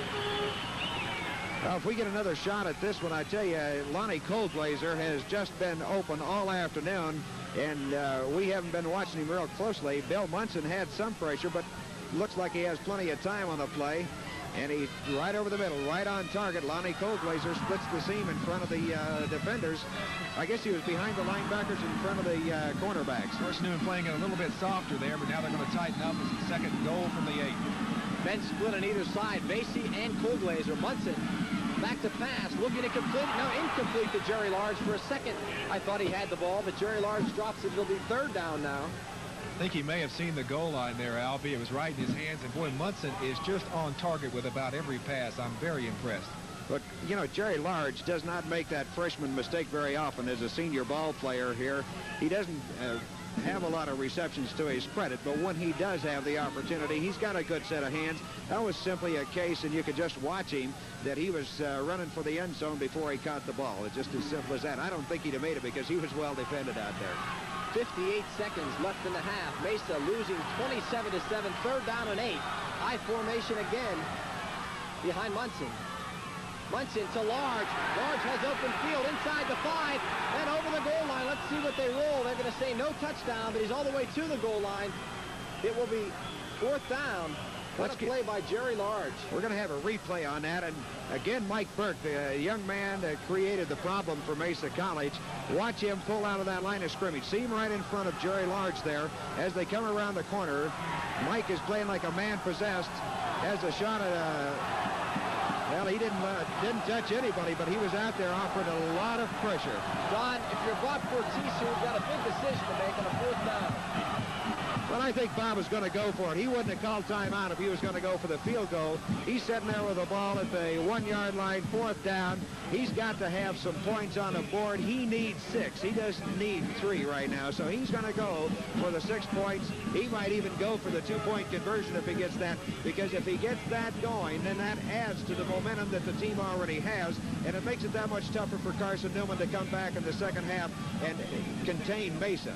Also, if he misses the 2-point conversion, you still don't have as much to lose because you can still tie the game at 27. Keep in mind, though, he's got to get the touchdown first, and Carson Newman's not going to give that up willingly. And Mesa was in almost the same position in the 1st quarter when Hodgson took it in from a yard out just with a dive play, and that may be what they're planning here. Of course, Carson Newman knows that that's what they tried the first time. They're going to be tied up there, but there's not much room between that football and the goal line to break the play, and he only needs about a half a yard.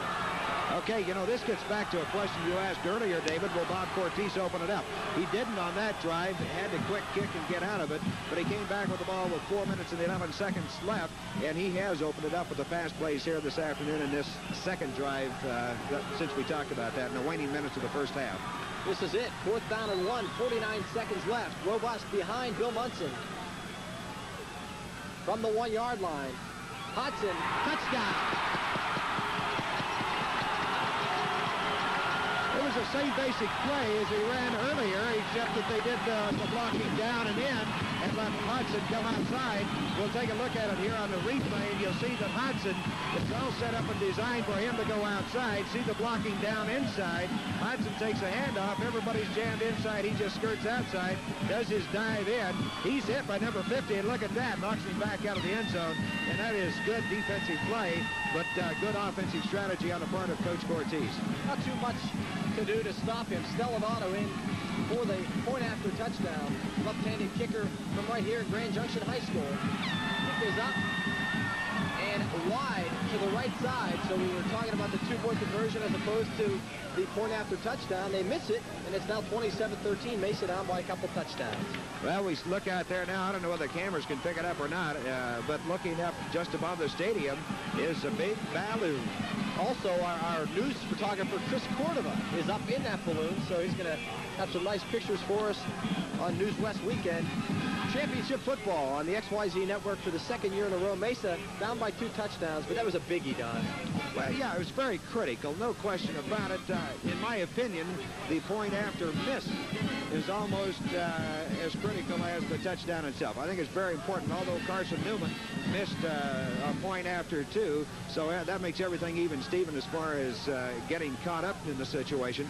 But, you know, anytime you have momentum going, and you know, you go with the one because it's almost automatic, especially when you have a guy like Joe Stellamato who's doing the kicking, and Joe hasn't missed a lot. He hit the crossbars and it bounced out instead of bouncing in. Somebody said the other day it'd be nice if the game could end a 1-point difference. The ball hits the crossbar and bounces in. Stellamato, of course, the folks in Grand Junction know that he was 34 of 41, so he'd missed 7 before. When Jennings missed his, it was his first miss of the year, as he was 34 of 34. Here's the kickoff. Stellamato, nice low kick, bounces all the way down inside the 5, and they're not going to go anywhere. No run back. Carson Newman will be in very tough field position inside their 5-yard line. Very definitely, Cortese wasn't going to have a run back this time with 45 seconds remaining. They took care of that with a squib kick, and I think that really caught Carson Newman off guard. Luckily for the Eagles, only 45 seconds remaining in the second quarter, so I wouldn't be surprised if Joslin or Marcus or Smith, one of those fellas, just hangs onto the football and takes it straight ahead. Joslin back in there, by the way, at quarterback. I'm going to guess that Cortese is not going to set up in a high-risk defense right now, because so many times you've seen it happen, the big play, when you're deep in your own territory.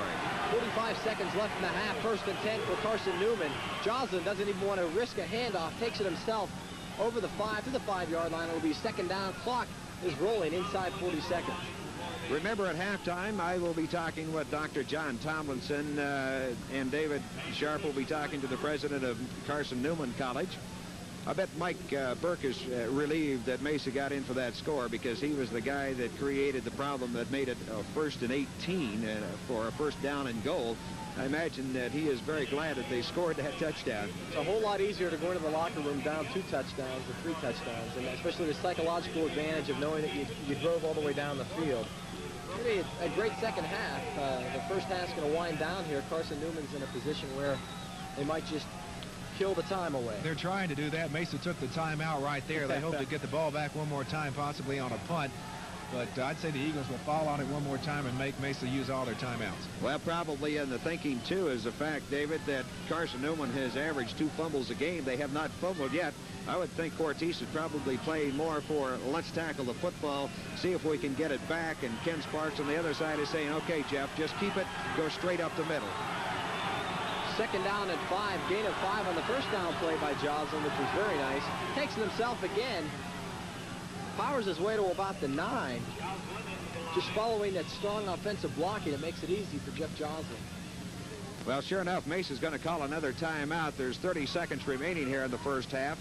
And I think that is Mesa's last timeout that they are authorized to have this half. So regardless of what happens after the snap of the ball this time, the first half is going to go into the history books. It's in the books. It'll be third down now. Tell you what, though, if the half does end, it's been an interesting first half, to say the least. After having a scoreless first quarter, or towards the end of the first quarter, Mesa scored, and then 27 unanswered points by Carson Newman. Mesa just getting their latest touchdown, 27-13, 30 seconds left first half. Boy, and this is a stunned stadium. It was rocking before the thing started today, and the whole town in western Colorado has been. I've been impressed by the community spirit of the folks out here in Colorado. They certainly love their football and love this college, and they were so excited about this game, and right now their spirit's probably down a little bit, but 27-13, and it's a long way from over. Third down and 3. Man split left for Carson Newman. Joslin takes it again himself, and it gets maybe a yard. It'll be fourth down, and they're going to be forced to punt. Well, the clock is going to continue to run. There was 26 seconds left on the clock after the play, so I guess they're going to either have to run it one more time or kick it. Personally, I would guess that Carson Newman, they're going to measure for the first down. It's that close. 16 seconds showing on the clock. My opinion that Carson Newman may not even kick it if they have to run that next down, because they're not going to take a chance on a run back either. No, with the time remaining, the clock will start as soon as they reset it if it's not a first down, and I'd say the Eagles would just stand back there in the huddle and be content to go to the locker room. It would be interesting coming out in the second half. I was talking with Don and Coach Cortese in the pregame show about the Mesa defense coming out in the third quarter and taking control of the momentum. They've done that in a lot of the games, especially the last two games here at Stoker in the playoffs. It'll be interesting to see what the attitude of the Mesa defense is coming out trying to take control of this game. Well, you know, really, if you look at it, the situation is very simple. That Carson Newman, 3 of their 4 touchdowns came lightning quick.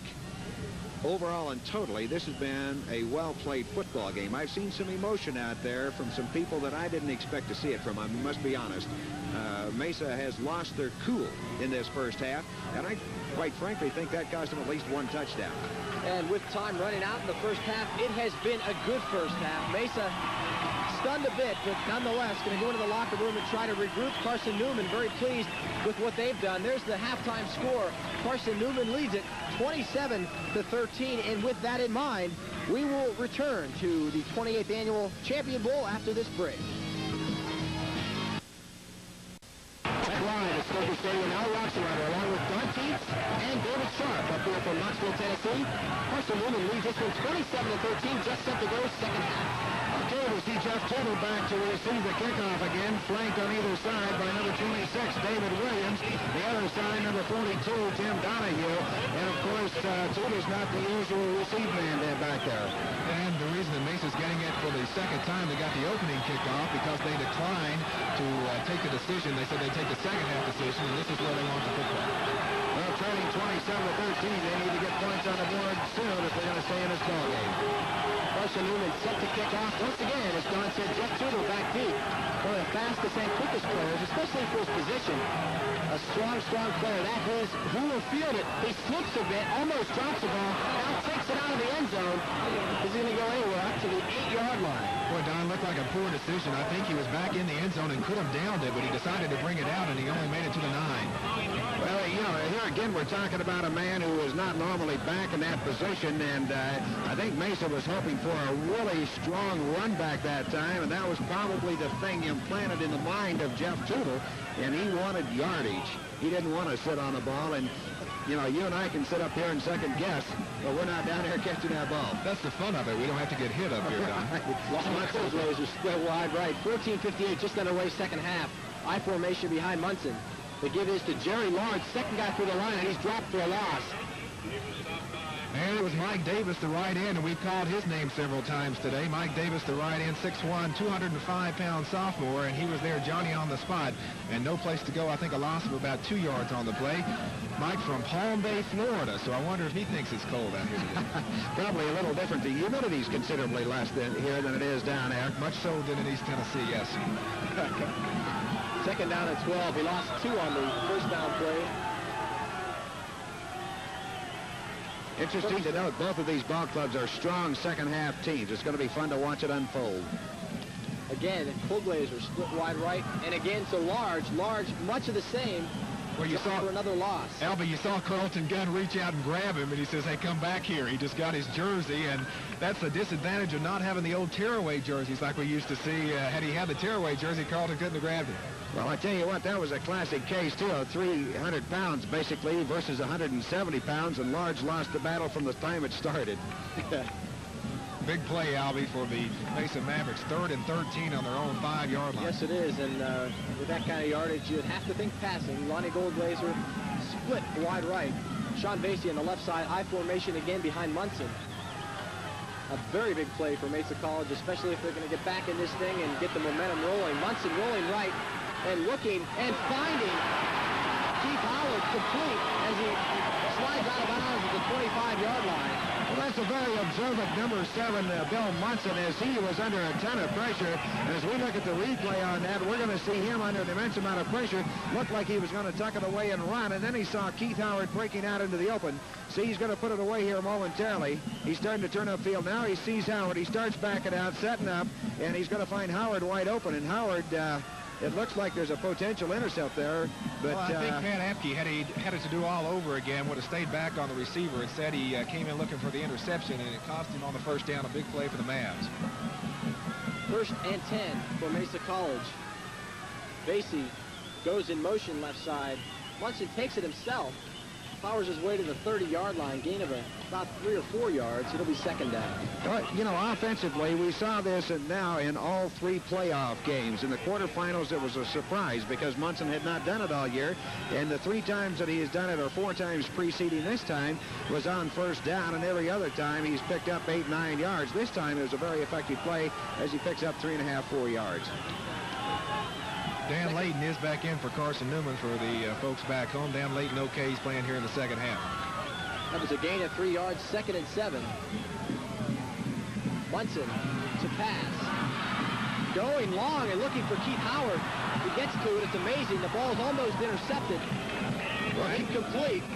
Actually, some good defense by Howard there, Don, as it looked like it was up for grabs. Larry Jones trying to catch the ball, and Howard got back there to slap it away from the defender. I was going to say, Howard turned defensive player real quick, like, because he saw that he didn't have prayer for it. He just went for the man. I'll tell you, Charlie Epler, the media representative for the NAIA, just gave me the official attendance, and it's pretty impressive, David. 8,836 people. People at Grand Junction should be given a lot of credit. Quite a tribute to this community, and there is not an empty seat and a lot of folks standing. I understand the standing room only people were here yesterday afternoon waiting in line. 3rd down and 7 for Mesa. Another passing situation. Got Large in the right slot back. Vase Hodgson in the backfield. Quick dump out to Keith Howard, complete at the 35-yard line. Going to be close to the 1st down, that 2nd effort. It's going to be very, very close. He was a couple of yards shy of that when he received that ball, and he just through 2nd effort got him very close, but I'm going to guess they're going to have to measure that. It is a 1st and 10 without a measurement.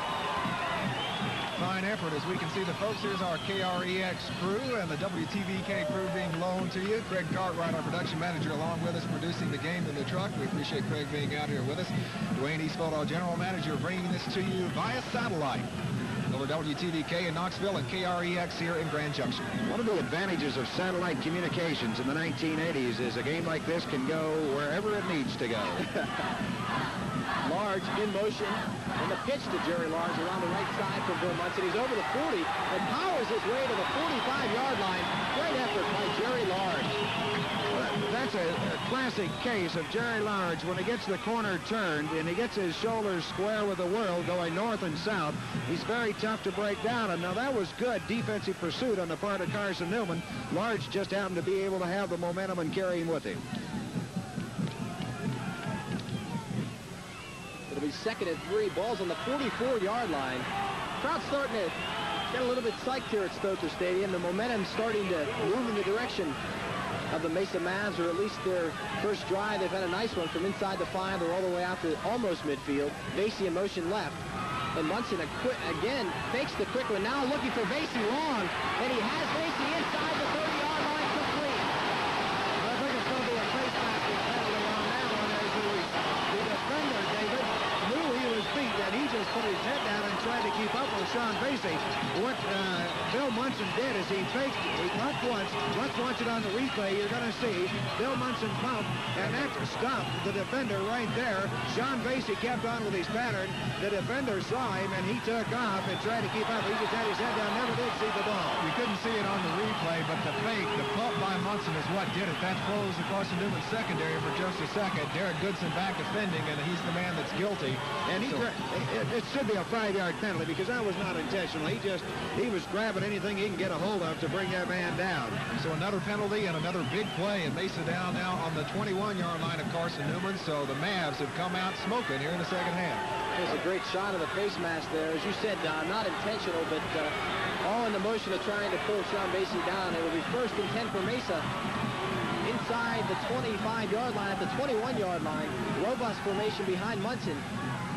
Takes it himself and rolls around the right, doesn't get much at all. Pretty much of a good decision, I think. He knew he had nothing there as Carson Newman played it very well. Mike Davis, the defensive end, turned it in.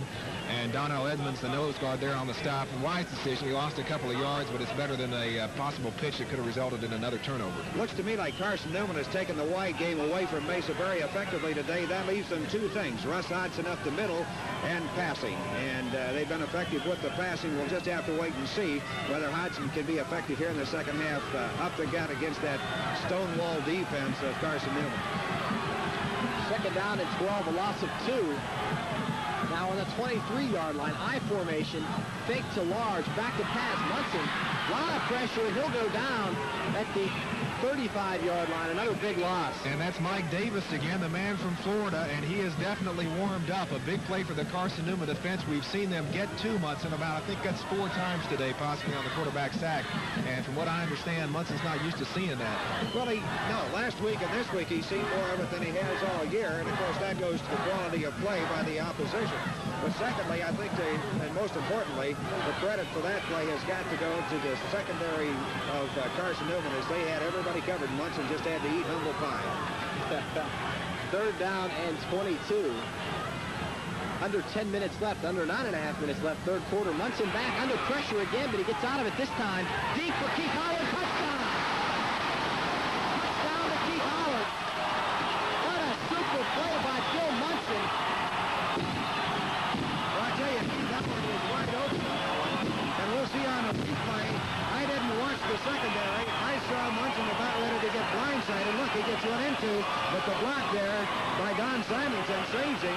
And here's Howard wide open, and I don't know where the defenders were.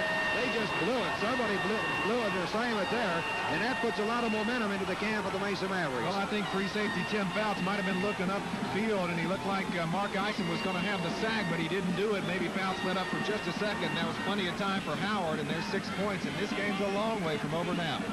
27-19. Monson, they're going to go for 2. I don't know if it was planned or not. And they don't have it. They do not get the point after touchdown. It looked like Monson possibly dropped his snap and then just went for it. We'll have to wait and see who the call is on the penalty here. They may have a go at it again here. Apparently it's offside against Carson Newman, so Mesa College will have a second opportunity to go for the point after. We'll see this time whether they kick or whether they go for the 2.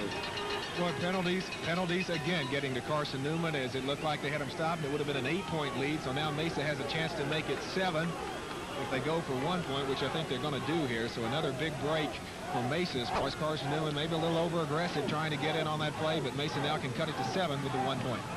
And now, of course, the fans playing coach here this afternoon are hollering and chanting below us, go, go, go. We've talked a lot about the possibility of a tie, but in this situation, the ball is moved up with the penalty. There's no better place to go for it than here. And with a break on the field, we will return to the 28th Annual Champion Bowl after this break.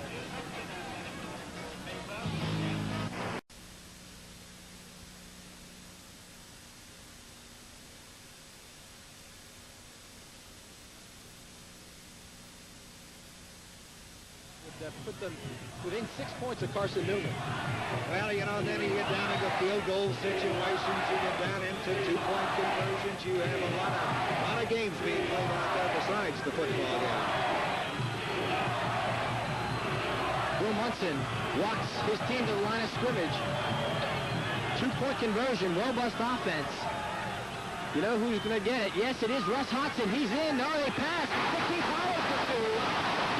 They shot the 2-point conversion. I thought Hodgson had the ball. Anybody? Yeah, we'd like to see that again on replay, and I'll tell you what, anybody that says Bill Munson's not a passing quarterback better take a good look at today's ball game, because that young man is really on target. Look how he splits that defense there. He threw it over 3 defending Carson Newman secondary people into the hands of his favorite receiver, Keith Howard, and that's excellent passing, folks. I don't care what level of football. I don't know who says this fella's not a passing quarterback. He's one of the best I've seen in the NAIA in several years. On target almost with every pass, and of course, no interceptions in the last 216 passes coming into today's play. And in the first half, how many passes did he throw? He threw 13 more passes, so 216 and 13 is 229 if my math is anywhere near correct. Right. And a couple, 3 more here in the second half already. Munson was 9 of 13 in the first half. Joslin 4 of 5 for Carson Newman. We got us a brand new ball game here at Stoker Stadium in Grand Junction, Colorado, 27-21. The Carson Newman Eagles lead the Mesa College Mavericks, and old Mo is now on the other side of the field. It's the guys in maroon and gold that have the momentum. We'll see how Carson Newman deals with that. Joe Stellavato, a low kick. Again, maybe possibly told to, goes out of bounds at the 20, so the flags come up. They will kick it again, 5 yards back. That's right, and you can rest assured, I think I can say this unequivocally, that it will not go in the air again. It's going to be a squib kick down the middle this time if Stellavato can get it there. I'm wondering if the Mesa College folks have seen one of the game films in the Carson Newman game against Lenore Ryan. Carson Newman gave up 2 onside kicks that Lenore Ryan recovered, came down, and at the last minute of the ball game, Carson Newman had to hold on at the goal line to win a ball game that it looked like they had won with about 2 minutes to go, but they gave up 2 onside kicks. So if Mesa's seen those game films, we might see one of those today. Carson Newman has 6 people up front right now to receive this one. I'm going to guess that Coach Ken Sparks didn't send that film to Mesa College. Once again, Joe Stellavato tees the ball up from the 35-yard line. 27-21, that's our score. 9:15 left in the third quarter. Mesa, after being stunned in the second quarter, has scored a couple touchdowns early here in the second half. Another one out of bounds for Mesa. The flags go up again, and we will try it again.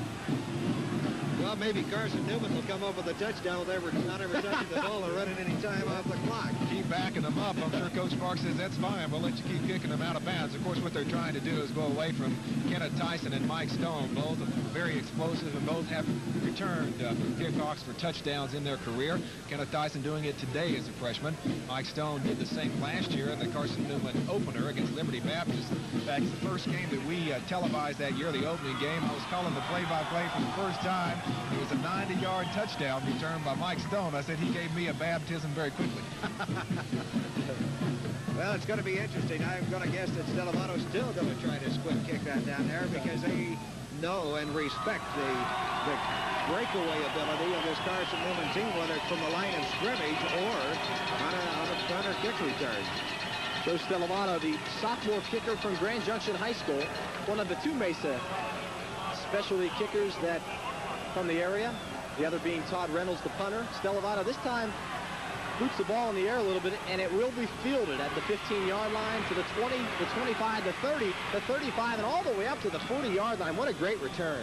And that's Kenneth Tyson, the man that had the touchdown. So Kenneth brings it up to about the 40. So Carson Newman with good field position as they lead by a scant 6 points with 9:09 to go in the third quarter. And Everett Alberg was the defender for Mesa down there to put the stop on him. Now, Everett is one of those young athletes that doesn't see a lot of action during the course of the year, but he's in on every specialty play, and he's a tough, good, hard-hitting kid. 1st and 10 for Carson Newman. Joslin, the quarterback, man split wide right, pro set behind him. Mesa with 5 men on the line. They give us to Larry Smith. Smith is up over the 45-yard line, maybe even to the 46-yard line. Good run by Smith. And we've seen Smith and Marcus in there almost the whole way. Aaron Safell came in to get 1 touchdown run as he was up and over and in. But mainly it's been bread and butter, which is Smith and Marcus. And I'd say that's what Carson Newman will do. Go back to basics and a big pickup of 6 yards on first down. 2nd down and 4. Ball's on the 46-yard line. 8:38 left in the third quarter.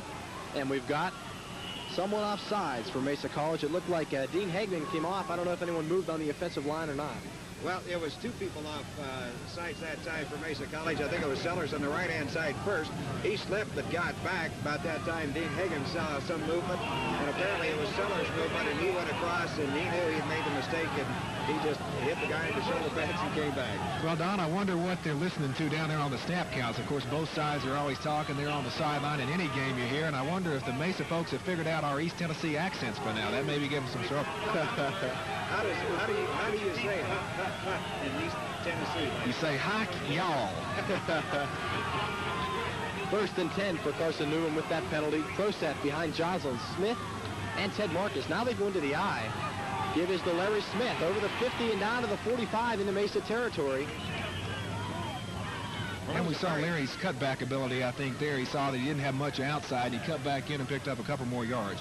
Well, and you know, he's working in a field that's awfully slick out there, too. As the sun is starting to come out here this afternoon, that field is getting pretty soft, just about where they're playing right now. And Mesa got caught with one of the defenders starting to move, and he was off balance at the snap of the ball. 2nd and 7. Again, Larry Smith. He's over the 40, getting more yardage inside the Mesa territory, all the way down, actually, the 39-yard line. That should be short of the first down, about 3rd and 1. Hopefully sometime today our director can get a shot of the beautiful scenery here, at least for our folks back in East Tennessee with our fine camera crew from KREX, because this is beautiful country. We've had some nice weather out here. They had a little bit of snow when we came in, about 2 inches, and understand we've had a little bit at home too, so this is just beautiful country. Right now, 27-21, the Eagles on the move, 3rd and 1. 3rd down and 1. Larry Smith gets a call, and he's got the first down. Very excited Mesa crowd trying to cheer on the defense, but he does have the first. Defensively in there is Daryl McInerney now, his middle linebacker position to put the stop. It was a nice stop for short gain, but effective for Carson Newman as they picked up the 1st and 10. Don, there's a very heavy rumor floating around that the sun has come out here at Stoker Stadium. Well, you can see the shadows of the TV monitor now on the field. The 1st and 10, Jeff Joslin drops back to pass, looking and not finding Scott Cagle, his tight end. Scott Cagle was right there. I think he found him. He just didn't dial the connection. And Scott Cagle was there but couldn't come down with it. Well, Scott is the leading pass receiver for Carson Newman, and I think he committed right there in the same mental breakdown as Jared Large did for Mesa early in the ball game, where he started running for the end zone before he got the ball. There was a lot of yardage in front of Scott if he could have hung on, but he didn't, so it's 2nd down and 10. We'll see if Johnson puts it in the air again. Man split wide right. Smith and Marcus still in the backfield. Again back to pass and looking, finding a receiver on the right side. Hold on, he fumbles the football, and Mesa College comes up with it. Mesa College with a big turnover. I didn't see who made the original hit on that, but they must have hit him right where he was holding the ball, because let's have the replay on that, and we'll certainly look at the replay and see the hit on that and see what actually happened. Reception made there by Steve Dees, and he's going to get hit right there on the football. And he hits the football and knocks it loose. Big break for Mesa College, and that is the first turnover this afternoon for Carson Newman. Hey, that's funny because we were talking about Van Geer earlier in the week, and you were the one that said that he's a big play maker. And in that case, he was. 1st and 10 for Mesa College from their 22-yard line. Munson back to pass. Looking for Trailblazer, a little bit short, incomplete. And I think that's the only bad pass that Munson's thrown all day. Well, he's been very accurate all day long, and I think he lost his balance a bit, and certainly Trailblazer did. Fortunately for Munson, when he did let go of it, he threw it right into the ground because the closest guy to him was wearing the wrong colored jersey for Munson. Albie, for our folks back home over WTVK in East Tennessee, we hope you'll stay tuned to WTVK. After this game is over, we will join Minnesota and Cincinnati over the NBC television network. A big football Saturday over WTVK as we bring you live satellite coverage of the Carson Newman Eagles. Couple good games, too. 2nd and 10 for Mesa College. Ball's on the 22-yard line. Pitch to Jerry Larger on the right side. Looks like he's having some trouble, and he's going to be dropped for a loss. Well, again, that's that outside situation, and Carson Newman has literally taken it away from Mesa College. But yet, in order to fulfill their balanced attack, they have to try. Charles Merritt, the defensive end, the junior from Mims, Florida. His partner, Mike Davis, the other end, also from Florida. So the Florida connection playing quite well for the Eagles this afternoon. Another big play, and we'll see if Mesa wants to pass on 3rd and 15. Keith Howard is tight on the right side. Ronnie Kohlblazer is split left. Vase in the left slot position. I formation behind Monson. 3rd and 15 to give this to Jerry Large. Almost does lose the football. And it looks like Carson Newman has come up with it. So they bring it right back. Large, the second fumble of the day, and the second time that Carson Newman has come up with it. And it's Pat Epke, the man that gets the fumble for Carson Newman. He's been very instrumental defensively for the Eagles. In a game against Central Florida University, he returned 101 yards on an interception. He's made big plays all year, and the freshman comes through for the Eagles. So just as Mesa gets the turnover, Carson Newman gets it right back. And they get it back in great field position inside the 10-yard line. Or I should say inside the 15. It's on the 14-yard line, 1st and 10. Pro set behind Joslin. Man split wide right. Joslin feeds to Smith, the first man through the line. He gets about 1 or 2 yards. It'll be 2nd down and 8. Out of his linebacker position outside is Jeff Tubler as he comes up with a big play for the Mesa College defense. Gives up about a yard or so before he brings the man down, but Jeff's pretty tough in there, number 32. Under 6 minutes left in the 3rd quarter. 5:50, the clock is moving. Same score, 27-21, Carson Newman in the lead. Joslin looking to Coach Sparks for a signal on the sideline, and they're getting close here to a delay. Again, man split wide right. Fake, and now Joslin takes it himself around the left side. Very alert defensive play by two-time All-American Dean Hegum. Saved Mesa giving up a touchdown. As everything was rolling to the right, Hegum caught it just in time, turned around, and of course, here you're talking 255 pounds versus 190 pounds, and Hegum just rolled him. Carson Newman, of course, going to the huddle in the second half, and basically in the second quarter, we saw him open the game without the huddle at all. Pat Walker split wide right. Marcus and Smith in the backfield. Joslin gives to Smith, and he's dropped immediately. A nice play there. Mike Sellers out of his tackle position defensively goes through untouched, and as the handoff is taking place, Sellers is there for the tackle, and he tackled them both, really. So Albie, Carson Newman will go for 3 here to try to make the margin 9 points, which would put it more than a touchdown away. A big field goal. Of course, Carson Newman missed one to start the ball game, and this is a big one right here. Very, very critical, I would say. Barefooted Doug Jennings. The ball is teed up at the 14-yard line. That makes it about a 24-yarder. It's up. Looks good to me. Let's wait for the officials. Yes, it is good. So Carson Newman adds to their leads. And with the score, Carson Newman 30, Mesa 21 in the 3rd quarter, 4:27 left. We'll be back to the 28th annual NAIA Championship. Shepard, I don't imagine if he slips and falls, he will probably leave it there instead of bring it out this time. He may keep it in there, as the kickoffs by Sturgill have been going about to the goal line each time, so it has been a decision for the Mesa returners. Sturgill handles only the kickoffs. Doug Jennings, the point after touchdowns and the field goals. And this one is a wobbly kick's going to go out of bounds inside the 10. There go the penalty flags. That looks familiar. What's good for one is good for the other, huh? Yes.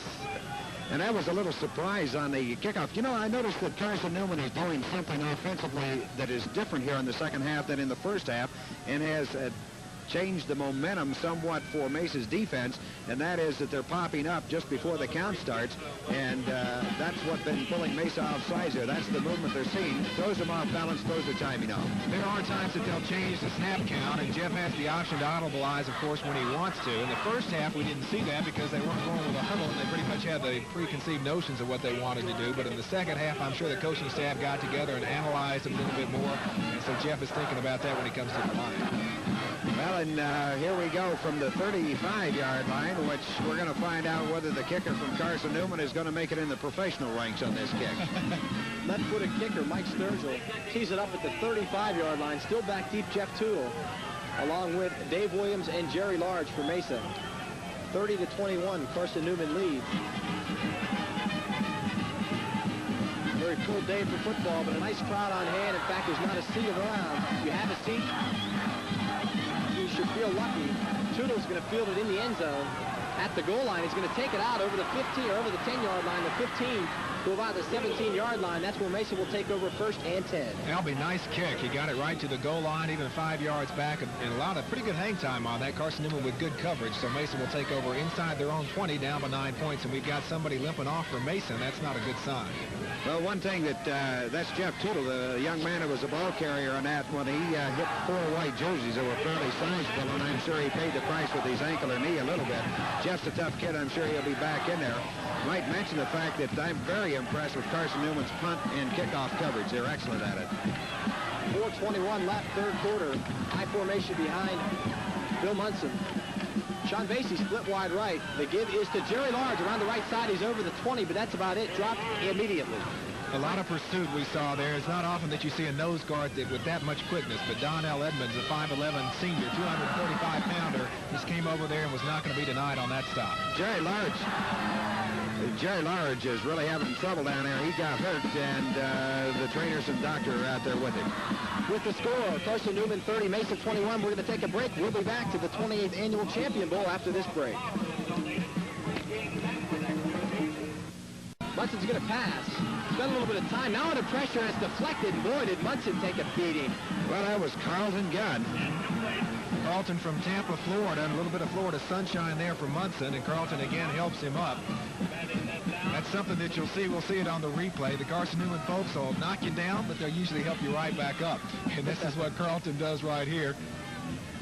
Gets his big old paws up, and that's what the coaches teach the linemen. Get your hands up, because you never know. You might be able to swat it away, and look at Carlton there do it. One thing, he didn't have much of an opportunity to intercept it because that thing was probably going at about 80 miles an hour when it hit his hands. Didn't slow him down any, though. 3rd and 8 for Mesa. High formation behind Monson. Split on each side. Kuglazer and Sean Vase. He's looking for Vase. Way off target. Intercepted by Carson Newman. And they're going to return it inside the 15-yard line. There was a problem there. That ball was way off. Well, it was Larry Jones, and I think we have a marker down, possibly a clip after the interception. But there goes the string for Bill Monson. Okay, what happened? That ball was tipped, and I think on the replay it's going to show that that ball was tipped as it left Munson's hand. We have 2 players down, a Mesa player, Mike Burke, slow getting up, and over on the far side of the field is another Carson Newman player. See, it was hit right there by the jumping lineman, and otherwise, well, that breaks it. I don't care what happens to a string of throws, and I'm sure Munson's glad to have that behind him right now. Well, unfortunate for him that it would happen on a tip pass, but a great play for Carson Newman.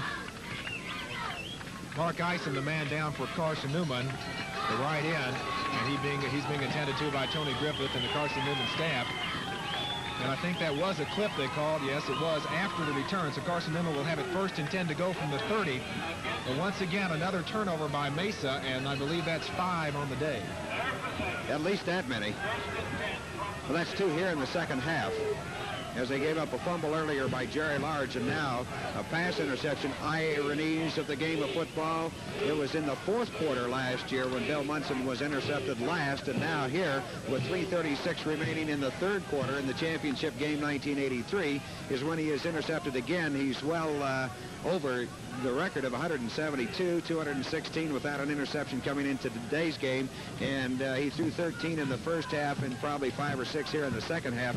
Maybe we can get an exact count on that and find out how long his string was, in fact, before he was intercepted.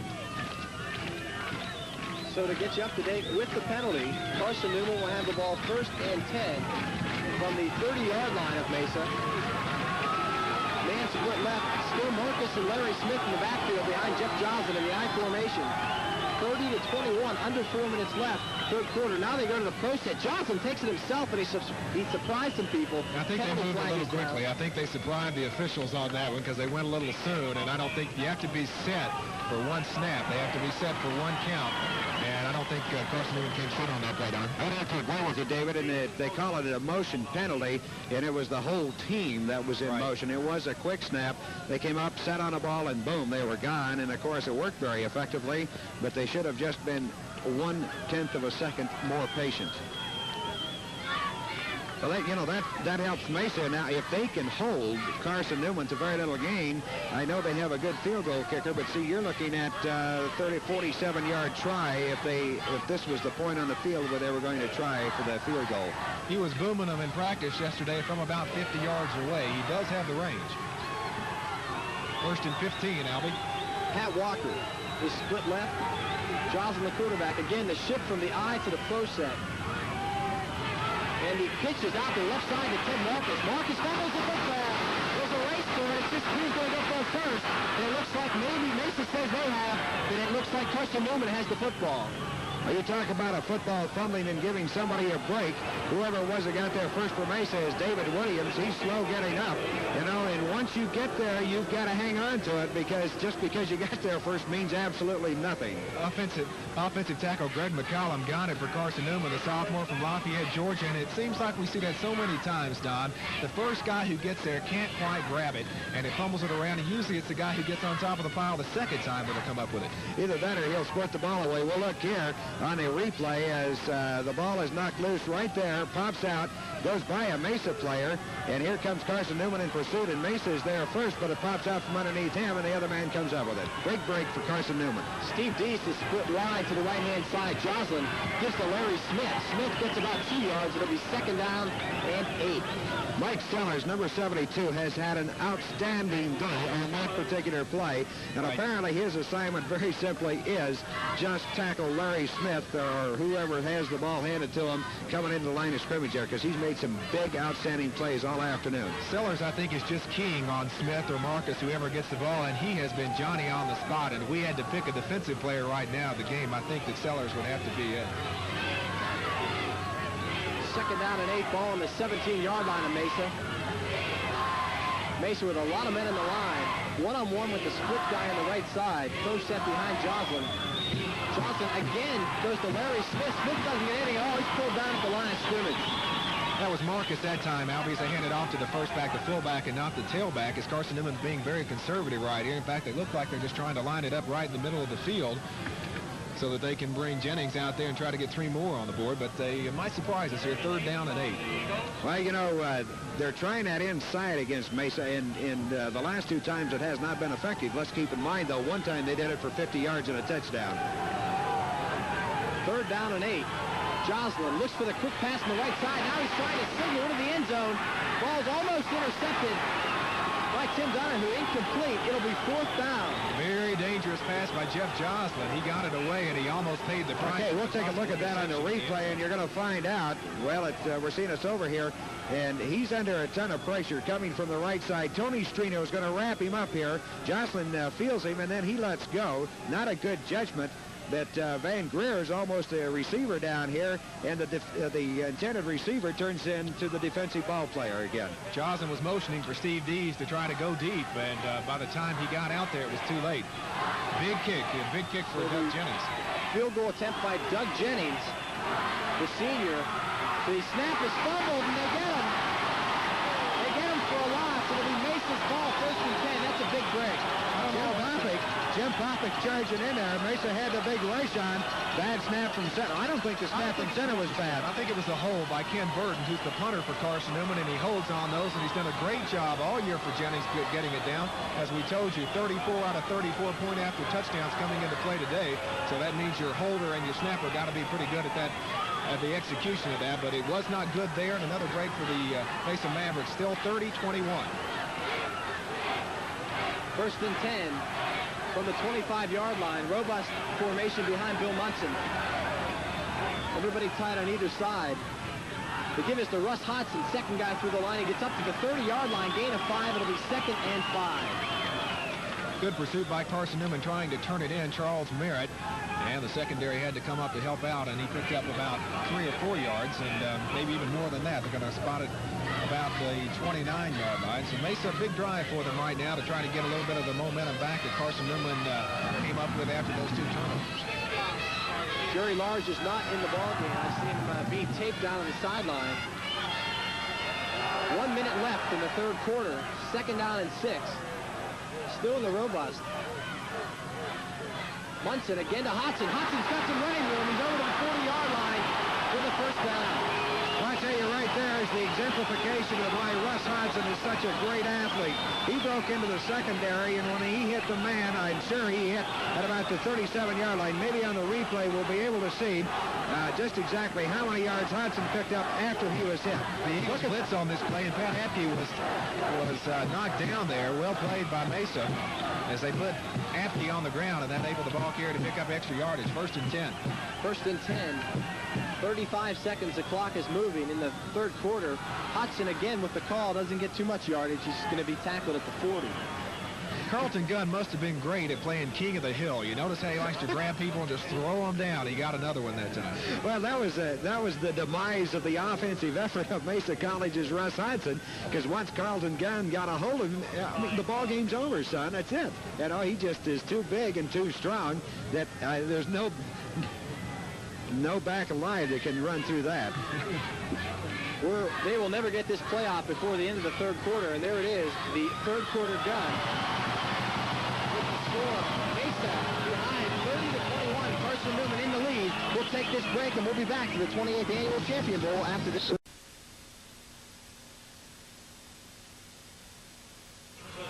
Back live at Stoker Stadium, Albie Oxenrider along with David Sharp and Don Teets. 30-21 the score, and we're starting the fourth quarter now, Don. I'll tell you what, it's been an exciting ball game. These two teams have probably made more mistakes today than they normally do, but they don't play for a national championship every day. One man behind Bill Monson now. A couple guys split wide right. Monson rolls to his right, looking for a pass in front. Finding Koglazer, but Koglazer dropped the football. It was a perfectly thrown pass inside the 45-yard line, but Koglazer couldn't hold on. That crossing pattern has been successful for Mesa at the end of the second quarter and some of the third quarter. Earlier, we saw them mainly running sideline routes, but I think they've spotted something across the middle now. Well, one thing about it, my comment on that is make it tough for Lonnie to catch it, and he'll catch it, make it easy, and he has problems, huh? Spectacular.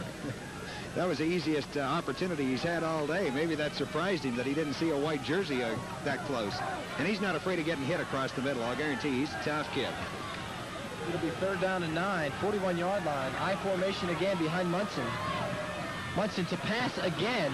Under pressure, but perfectly executed to Russ Hodgson. Hodgson's over the 50-yard line and to the 44-yard line. Great play by Russ Hodgson. Good call on the screenplay there. Monson may have seen Carson Newman coming with some people. They picked it up very well. A very well executed play and a big play for the Mavericks. Another first down as they're now in Eagle territory. Let's take a look at that on the replay here, and you'll see they were very scary, these screen passes, unless you know what's coming. Looks like Munson's under a ton of pressure. Hodgson makes a great leaping catch here, and then he does a dynamite job running the ball, following the blocking of Mike Burke there as they come out across. The leaping ability of some of these receivers, I wonder if they thought about being dual sport athletes and playing some basketball over the gym across the way. Speaking of the basketball, you know, the round ballers from Mesa College are watching this up in Washington. Hi again to you, Coach Skockel and team. 1st and 10. Hodgson gets the ball. He's over the 40-yard line, and Russ Hodgson is starting to crank up now. I tell you what, that's as fine of open field tackling as you're going to see anywhere. I'm really impressed by the secondary of Carson Newman and their ability in the secondary one-on-one is as tough as you're going to find it. And Russ Hodgson, who a year ago loved to run over people, this year for the first time has tried to run away from them as he did that time. That was a good job by Derek Goodson in the open field. Of course, he had the penalty play earlier, so Derek coming back off of that. 2nd down. Mesa needs 3 yards for another first down. Vase behind Cedric Logan in the backfield, almost intercepted.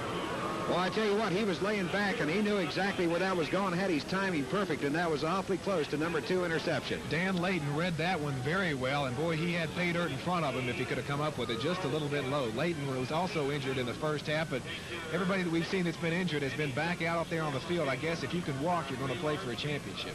All right, you know, they're going to sacrifice their bodies totally here this afternoon on both sides of the line of scrimmage. Clock continues to run, starts to work in favor of Carson Newman now as they lead it 30-21 with 13:42 remaining in the contest. Now it's 3rd down and 3. Still Logan in the backfield along with number 88, who takes it over the line of scrimmage. That is Dave Howard, and a good play there. Logan and Howard in the backfield, giving Monson and Large a play. Mike Williams initially in there, almost got him behind the line of scrimmage. I'm sorry, David. It's interesting to note that the man that missed the tackle on David Howard was the one that had the exceptional tackle on Russ Hodgson. So it just goes from play to play today. And Mesa wants to talk about it here, a very big play. And when we come back, we'll see what Mesa does in a crucial situation. We'll return to the 20th annual champ after this break.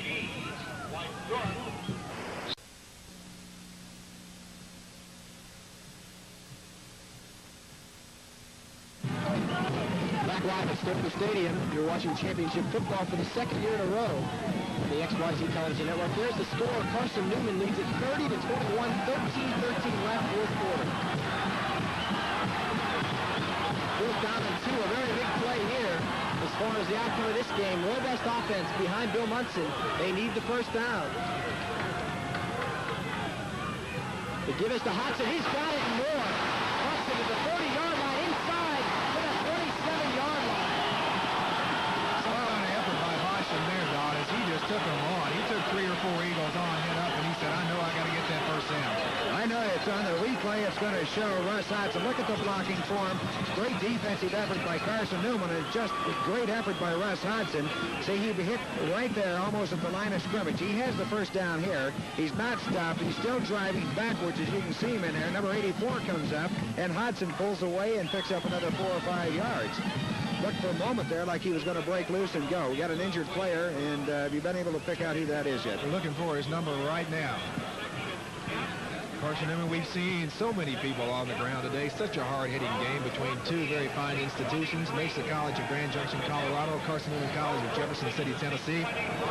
And once again, we'd like to thank the folks out here for their fine hospitality, as that's Charles Merritt getting up and going off the field for Carson Newman, left in. You know, you really couldn't expect anything less than a great effort by these two ball clubs as they come in here for this national championship. And, of course, Carson Newman coming in with what they went into the playoffs with a 7-3 record. And it was just by the luck that they got in here. Well, Coach Cortez said last night at the banquet that Carson Newman deserved to be in this game, and he knew he was going to be in for a tough battle today, and he sure has. First and 10 for Mesa. Still 3 backs in the backfield in the robust formation. Passing now. Munson looking deep. He's got a man open. Inside. It's Sean Vase inside the 5-yard line. Munson is down, and he's slow getting up, but it looks like he's going to get up, and he'll continue to play. He's a tough kid. Let's see if we can, on the replay, catch how the receiver was so wide open. Munson having plenty of time to throw the ball again. Good route. Works a good route. Crosses in front of the coverage. Munson picking out a receiver. Strong rifle arm. Perfect spiral. Well played, actually, by Carson Newman. Barry Jones was there, but you can't defend a perfectly thrown ball. First and goal for Mesa. The ball is on the 3-yard line. 12:26 left in the game. Mesa down by 9 points. Second man, it's Sean Vase. He's going to go in. Touchdown, Mesa. No flags down. It'll be 6 points for the Mesa Mavericks. Let's take a look at that on the replay. Sean Vase, who has come in in place of Jerry Large, who is on the sidelines with an injured ankle. Let's check and see on the replay. Here is Sean Vase running not as fast as he can, running as fast as he has to in order to score the touchdown, going wide around his left hand, and the defense of Carson Newman just got caught looking the other way and got strung out. Didn't get him strung out, and Vasey's in for the 6 points. Joe Stellamato, the left-footed sophomore from Grand Junction High School, puts it up, and it's good. So this is the closest Mesa has been with the score. Carson Newman 30, Mesa 28. We'll be back to the 28th Annual Champion Bowl after this break. Back live at Stoker Stadium. That's the closest Mesa's been in a long time. 30-28 with 12:17 left. Well, you know, it comes down to the situation we talked about earlier this afternoon, gentlemen, and we were talking about the championship or the co-championship with Mesa making that 2-point conversion. Now it's a 2-point spread. It's going to be interesting these last few minutes, last 12 minutes of this ball game. If you're joining us late, Carson Newman led this game at one time 27-7. So some kind of comeback by Mesa. Carson Newman receiving the kickoff. Tyson's done a great job receiving the kickoff earlier in the game. This one's taken over the 15, the 20, the 25, the 30, and out of bounds at the 36-yard line. Steve Clements was the man that came in and run him out of bounds. Steve is a backup linebacker, hometown boy. I believe he played his football at Grand Junction High School, and his dad is one of the biggest boosters of Mesa College. And Steve, not the fastest man in the world, but he got the job done for Mesa. Kenneth Tyson, the man with the kickoff return, the man who scored earlier in the first half of play. And if we'd been playing Canadian rules, the field had been about 5 yards wider, he might have been able to make it. Yeah, because Steve wouldn't have been able to run him out of bounds. I think Steve really had the sidelines working for him. The field really starting to show the wear and tear now with 12:10 left in the game. 28 points for Mesa, 2 points behind Carson Newman. Pass up to the right side instead of for Deese, but underthrew behind him.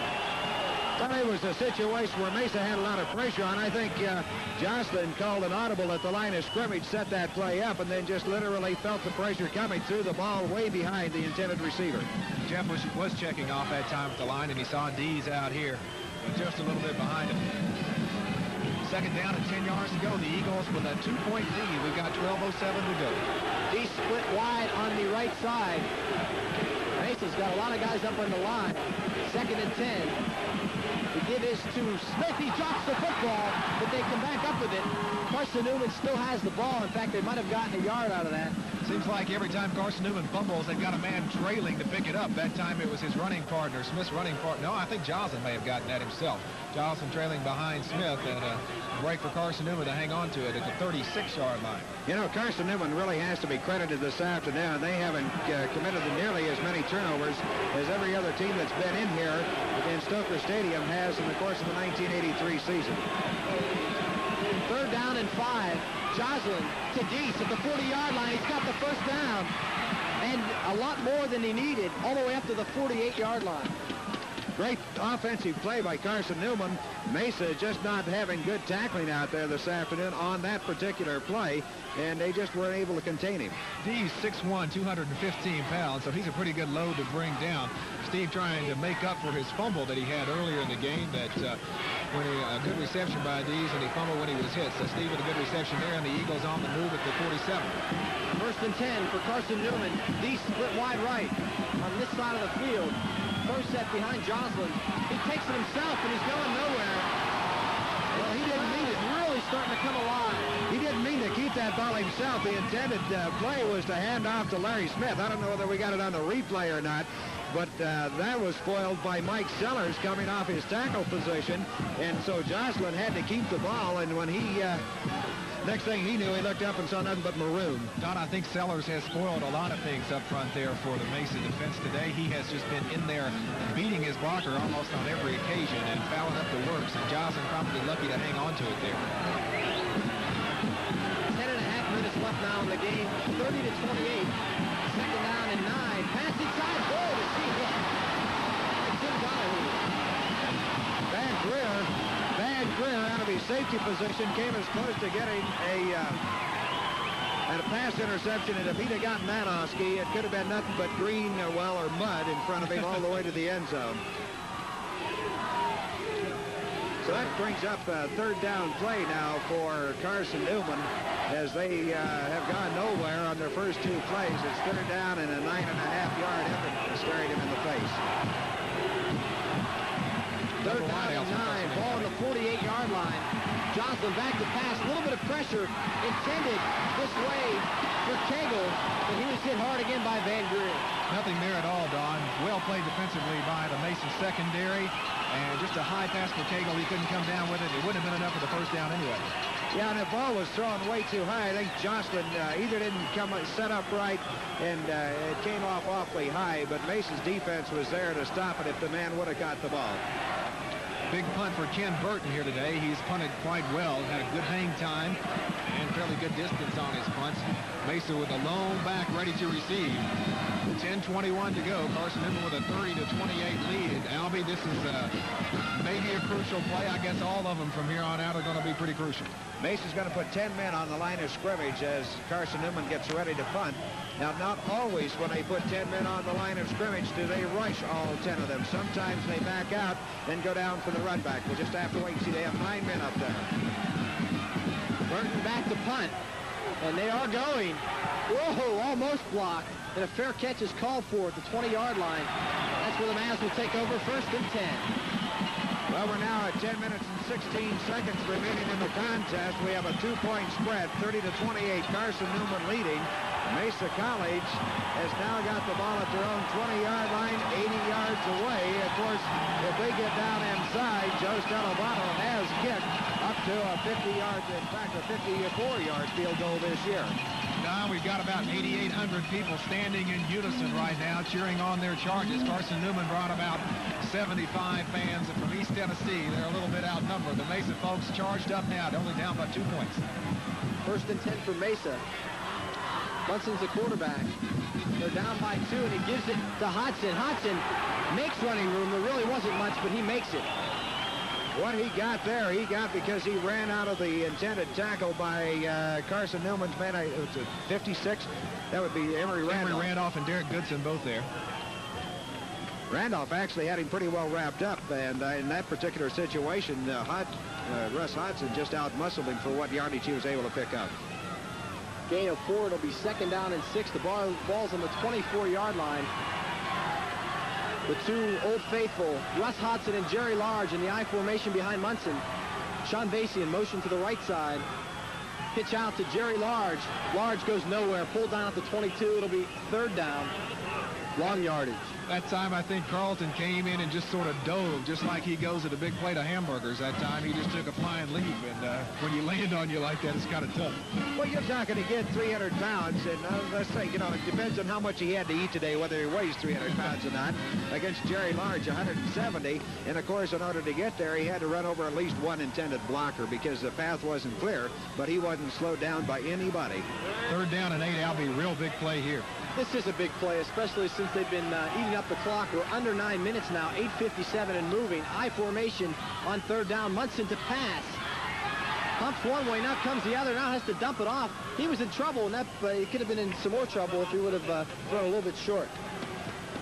Okay, so it'll bring up 4th down in a kicking situation for Mesa College. Looks to me like Carson Newman has an opportunity to get the ball back in excellent position, and they're known for the run backs, are they not, David? They have done a very good job, as we told you in the quarterfinal game.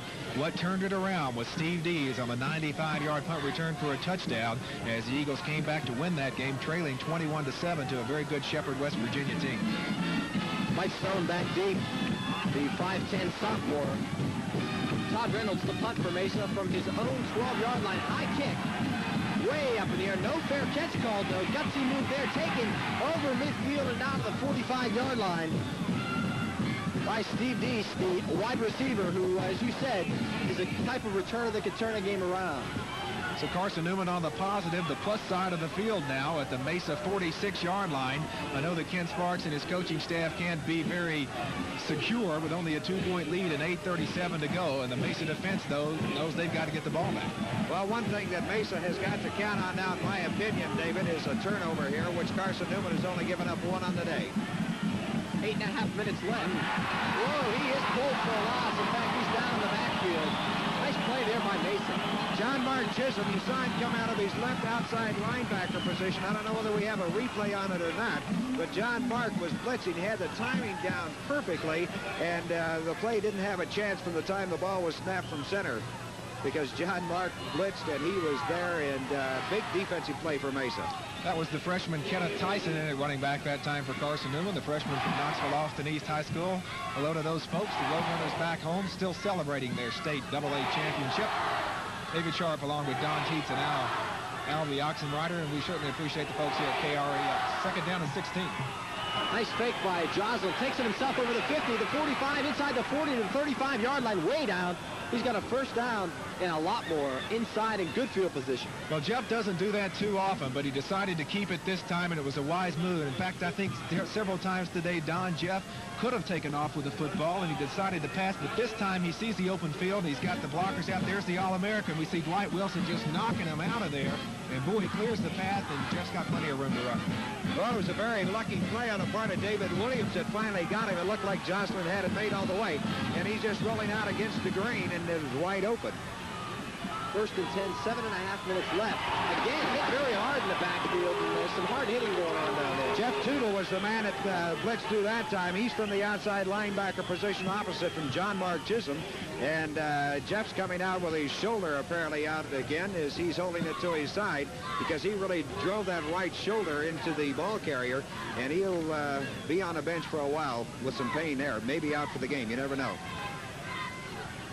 Second down and 11. Ball's on the 34-yard line. 7 minutes left. Still 30-28.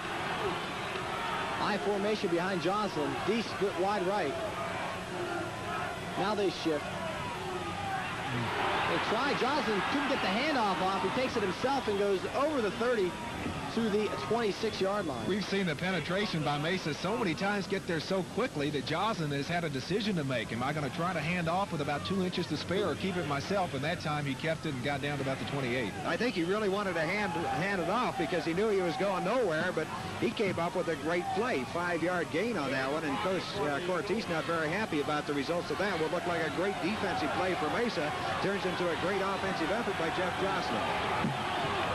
Joslin to Larry Smith. Smith breaks through, and he's got some room. He powers all the way inside the 20, down to the 15-yard line. I think what we may have seen there is Larry just getting recharged, his batteries. He'd been on the sideline. Coach Sparks took him out for a little while. He had the freshman Tyson in there. He comes back on the big 3rd and 5 play, and Larry just bowled over a couple people there in a big first down. And Carson Newman, they got the ball. Remember to start this drive at the Mesa College 45-yard line, and 2 or 3 really great plays offensively have kept them moving now. They really have the momentum on their side of the line of scrimmage. First and 10, 6 minutes left now. Again, the handoff, and inside down to the 10-yard line. Good yardage, and they're eating up the clock at the same time. Well, and this is very critical against Mesa's offense because Mesa has never had the big play offense, and if and when they do get the ball back, why, they're going to have more time than what I think they're going to have. Ted Marcus, the fullback who ran on that play, is being helped to the sidelines. He's limping off. It's like possibly something on his left side.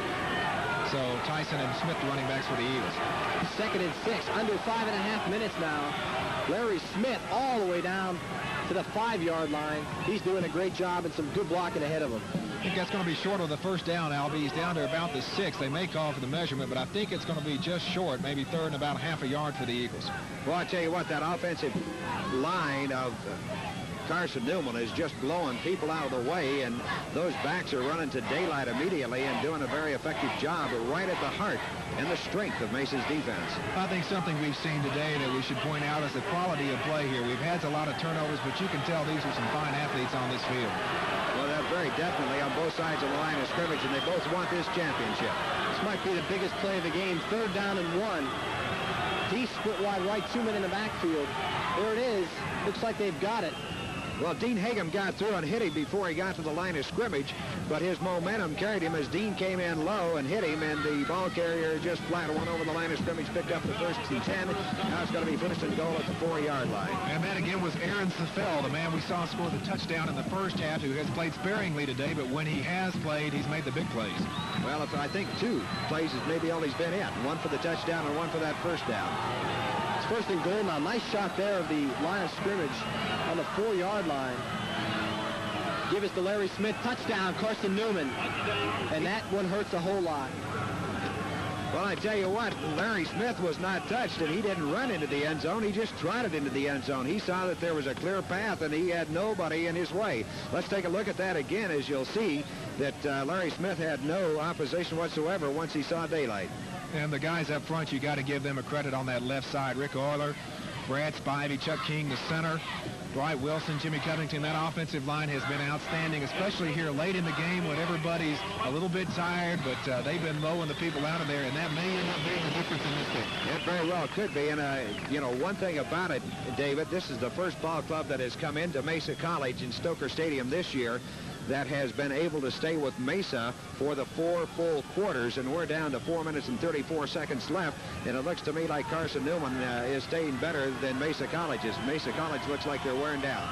This could make it 9 points if it goes through, and he missed another one. The only 2 he's missed all year, 2 in this game. He missed it. You know what that means? 8-point difference. And with the score, Carson Newman 36, Mesa 28. We're going to take a break. We'll be back to the 28th Annual Champion Bowl after this break. WTVK TV 26, Knoxville. And there's a score of 36-28 and the time, 4:34 left. But the only chance we have here is if Mesa scores and goes for 2. We have that tie we've been talking about.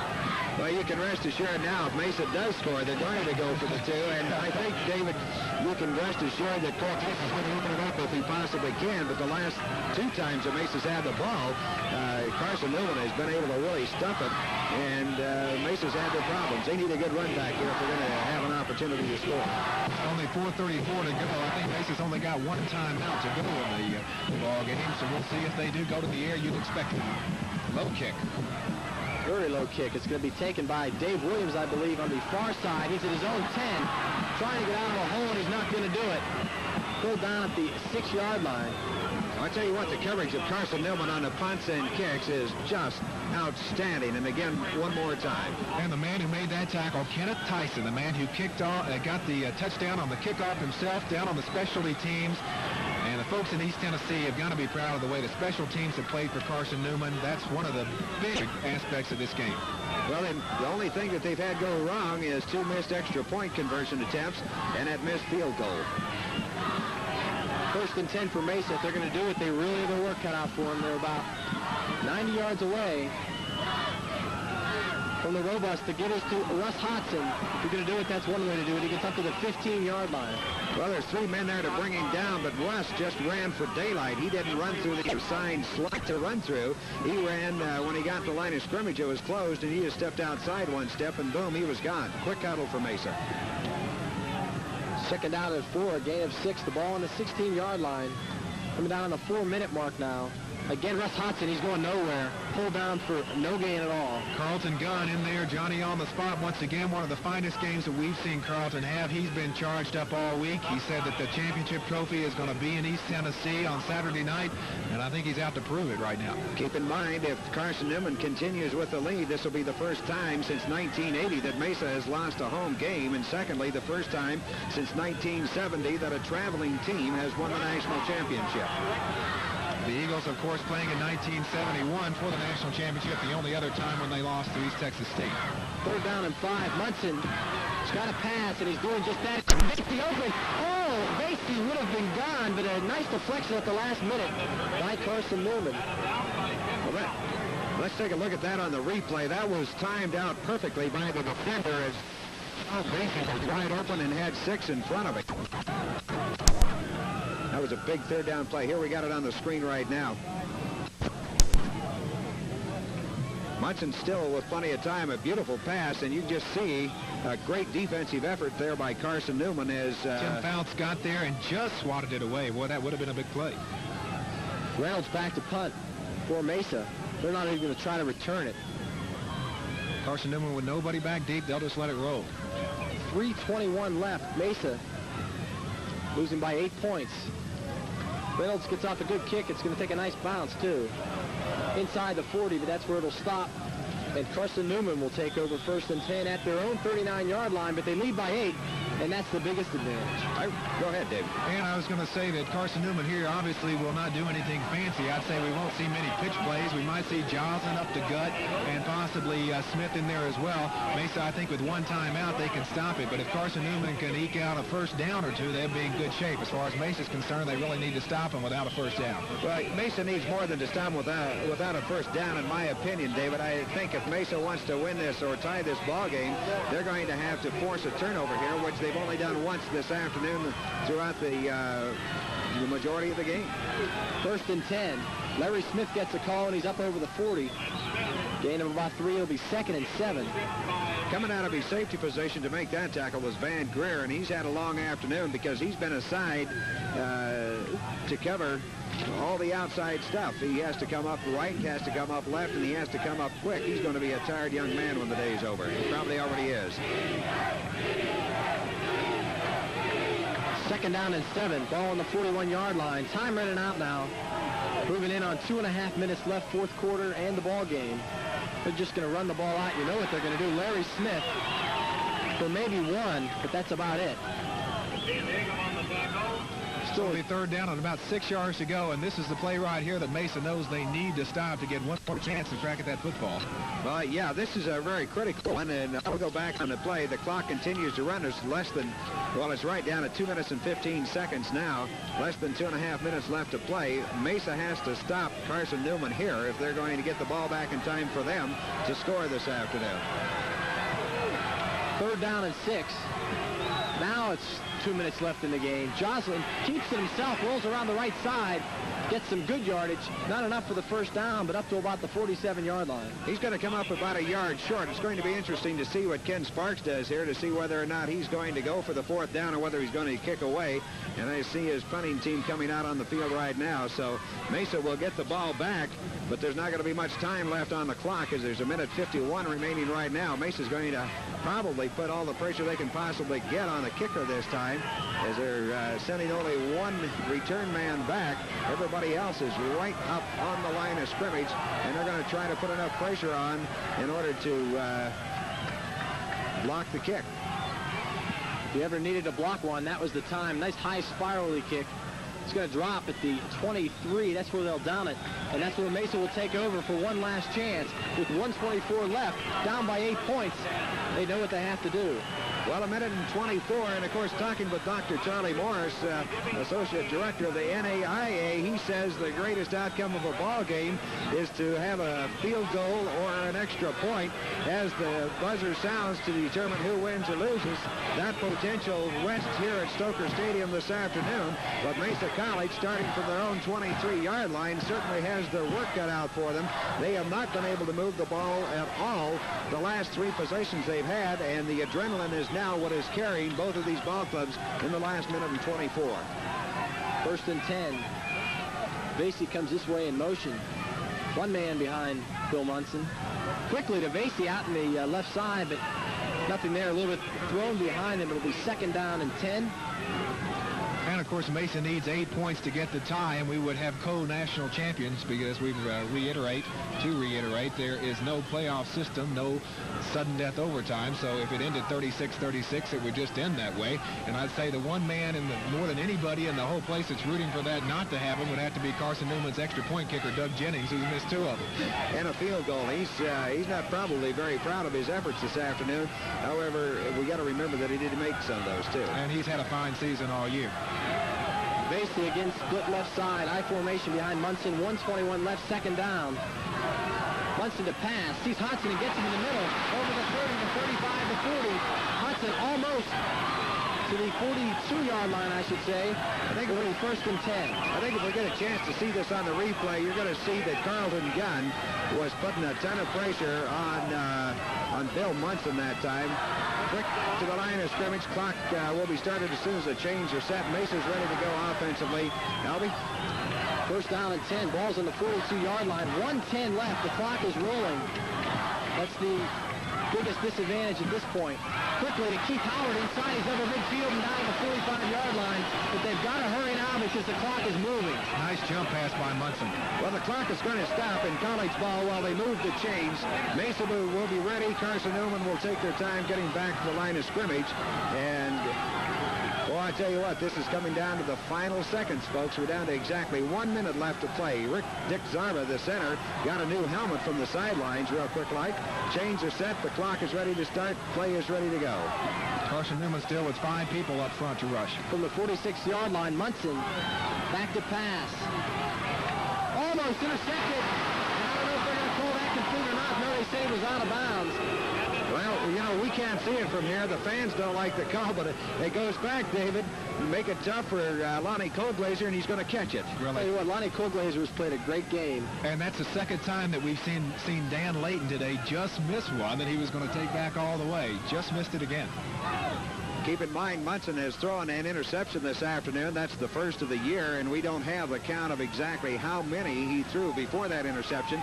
A different outcome this time, because last year, when Central State of Oklahoma intercepted it, they ultimately took it in for a touchdown. This year, Carson Newman did not capitalize on that one. Clock is stopped with the incomplete pass at 49 seconds. Second down, Monson. Looking long for Sean Vase. Nothing there at all. Incomplete. Double coverage by Carson Newman, and I think that just kind of hung up a little bit too long as the Eagles had plenty of time to get back, and some of the fans don't like it, but no interference there as the Eagles had it well covered. Oh, no, there was no interference there. That was just excellent defensive play on the part of the Carson Newman secondary. And, of course, Mesa looking at 42 seconds now on the clock. Brings up third down, 10 yards to go. You can rest assured they're going to take their 2 downs to get 10. Hopefully, they're saying to themselves that we can get the first and 10 without having to take time off the clock, very much of it. Hopefully they're probably saying hopefully we can get the first down. Third down and 10, I formation behind Monson, but he's passing, and that's a given. Monson looking for the sidelines, but overthrowing Lonnie Kohlglazer. It'll be fourth down and one last chance for Mesa College. And that's all he could do because Barry Mauser was all over him that time, and he could only throw it out of bounds. So Mesa down to one play, and this is it for the national title right here. If Carson Newman can hold it, this will be the championship. One more play on a fourth down, and this one will go in. Well, Mesa needs only 10 yards. Let's keep that in mind. They don't need a touchdown on this play. They need a first down on this play in order to retain possession and have an opportunity to be a co-champion. I don't think there's a prayer for them to be the champion. They can be the co-champion now. Monson on fourth down, looking for Kohlglazer. He's got him, and they've got the first down. 35-yard line of Carson Newman also stops the clock going out of bounds with 31 seconds. Well, we're going to have to wait and see where they mark it to whether or not he got the first down. That was the design of the play, but where they mark it is going to be extremely critical, and they're not taking any chances. They're going to come over and measure that. Lonnie Kohlglazer took it in at what looked like to be exactly the 10-yard mark, but it's fair across the field from the chains, too. To tell you the truth, it looks like they moved it, not moved it back, but marked it back from where his feet were. This is it right here. Yeah, looking on the monitor, we'll know here in a second whether or not they made it. As he tightened the string. Yeah, they did. Well, that was close. Whoa. Pressure play by Mesa and their quarterback Monson, and he's done it for them all year, and he comes up in a crucial situation, so there is still life. 35-yard line, first and 10. That'll be only 31 seconds to go. 31 seconds, which will be the longest 31 seconds of Carson Newman's life. Right. And probably the shortest 31 seconds of Mesa College. Two positive things happened there. With the first down, because of the measurement, they had time to talk about their next series of plays. First and 10 for Mesa. Vase on the left slot. Monson back to pass. Under pressure, he's going to be sacked again. And what a crucial time for a sack as far as Carson Newman. And if Mace's got any more timeouts, they're going to have to use one here. Barry Mauser was there along with Dwight Wilson, and Monson had no chance. Well, again, the credit has got to go to the Carson Newman secondary because Monson really had time to throw a short pass. He didn't have time to throw anything of distance that took up some time. But what he did have was time to dump it off, but there was nobody to dump it off to. And by the time he made that decision, he didn't have a chance to throw it, and he had to eat the ball. A great defensive effort by Carson Newman. You got to give credit to folks like Larry Jones and Dan Layton back in that secondary. Tim Fouts. Steve Sheldon was injured early in the game and was not able to return to the contest, but the secondary and the line and just about everybody on that defense has played very well. They came in here against a very highly touted offense in the Mesa Mavericks in a fine quarterback and running game. Very well coached team by Coach Cortez, and just an outstanding championship bowl no matter what side you're on. I think that the folks here have certainly gotten their money's worth and enjoyed it. Definitely been a battle. Well, one thing for sure, your two ball clubs in here today, there's no losers on either side. There's going to be a champion and a runner-up. the way it stands right now, looks like the advantage is certainly in Carson Newman's camp. But these are two championship teams, and these young men have every right to be here as they exemplify the quality of play this afternoon. Both coaches in their 4th year at their institution. A lot of credit to Ken Sparks and Bob Cortese. 2nd down and 22 yards to go for the first down. 20 seconds left in the game. Monson to pass, undoubtedly, and yes, he's back in the pocket. Under some pressure, rolling to his right, now letting go, looking for Keith Howard. Intercepted, and that's the ball game. Carson Newman has the ball, and they can just run things out at this point. There are flags on the play, and it looks like Bill Monson is down. Bill Monson is down, and it's going to be a roughing the passer penalty, I think, called against Carson Newman. We'll have to wait and see. There's 6 seconds remaining. Tim Fouts, the man with the interception, but I believe they'd call Carson Newman for roughing the passer, and if that's the case, Mesa will still have possession of the football. We'll have to wait and see what the call is in the final decision. Bill Hobbs, the trainer, went out to check on Bill Monson. Bill is up and okay now. Roughing the passer, called against Carson Newman. Now, David. And there's a clip on the run back, but I think that's still going to put the ball in possession of the Mesa Mavericks. Well, both penalties will be called. If there was a clip on a run back, it would be both of them called against Carson Newman. We'll just have to wait and see what their final decision is. Just 6 seconds remaining. So whatever the end result of this is, Mesa has one opportunity to score, and you know that they're going to be throwing. Carson Newman knows they're going to be throwing. There's going to be an immense amount of pressure put on the quarterback, Bill Monson. We'll just have to wait and see. It's going to be first down play for Mesa at the 31-yard line. And they accept the grounding penalty. They accept the penalty for roughing the passer and decline the clip penalty as they had their choice. So Mesa will have it at their 31.5-yard line, only 6 seconds. 1st and 10, but only 6 seconds on the clock. This is actually the game right here. Munson back to pass. He's got to go for all the money right here, and he does. He sees Keith Howard. Howard not going to get anywhere in time because the clock has ran out. And the final score from Stoker Stadium, Carson Newman wins the NAIA National Championship. They beat Mesa 36-28.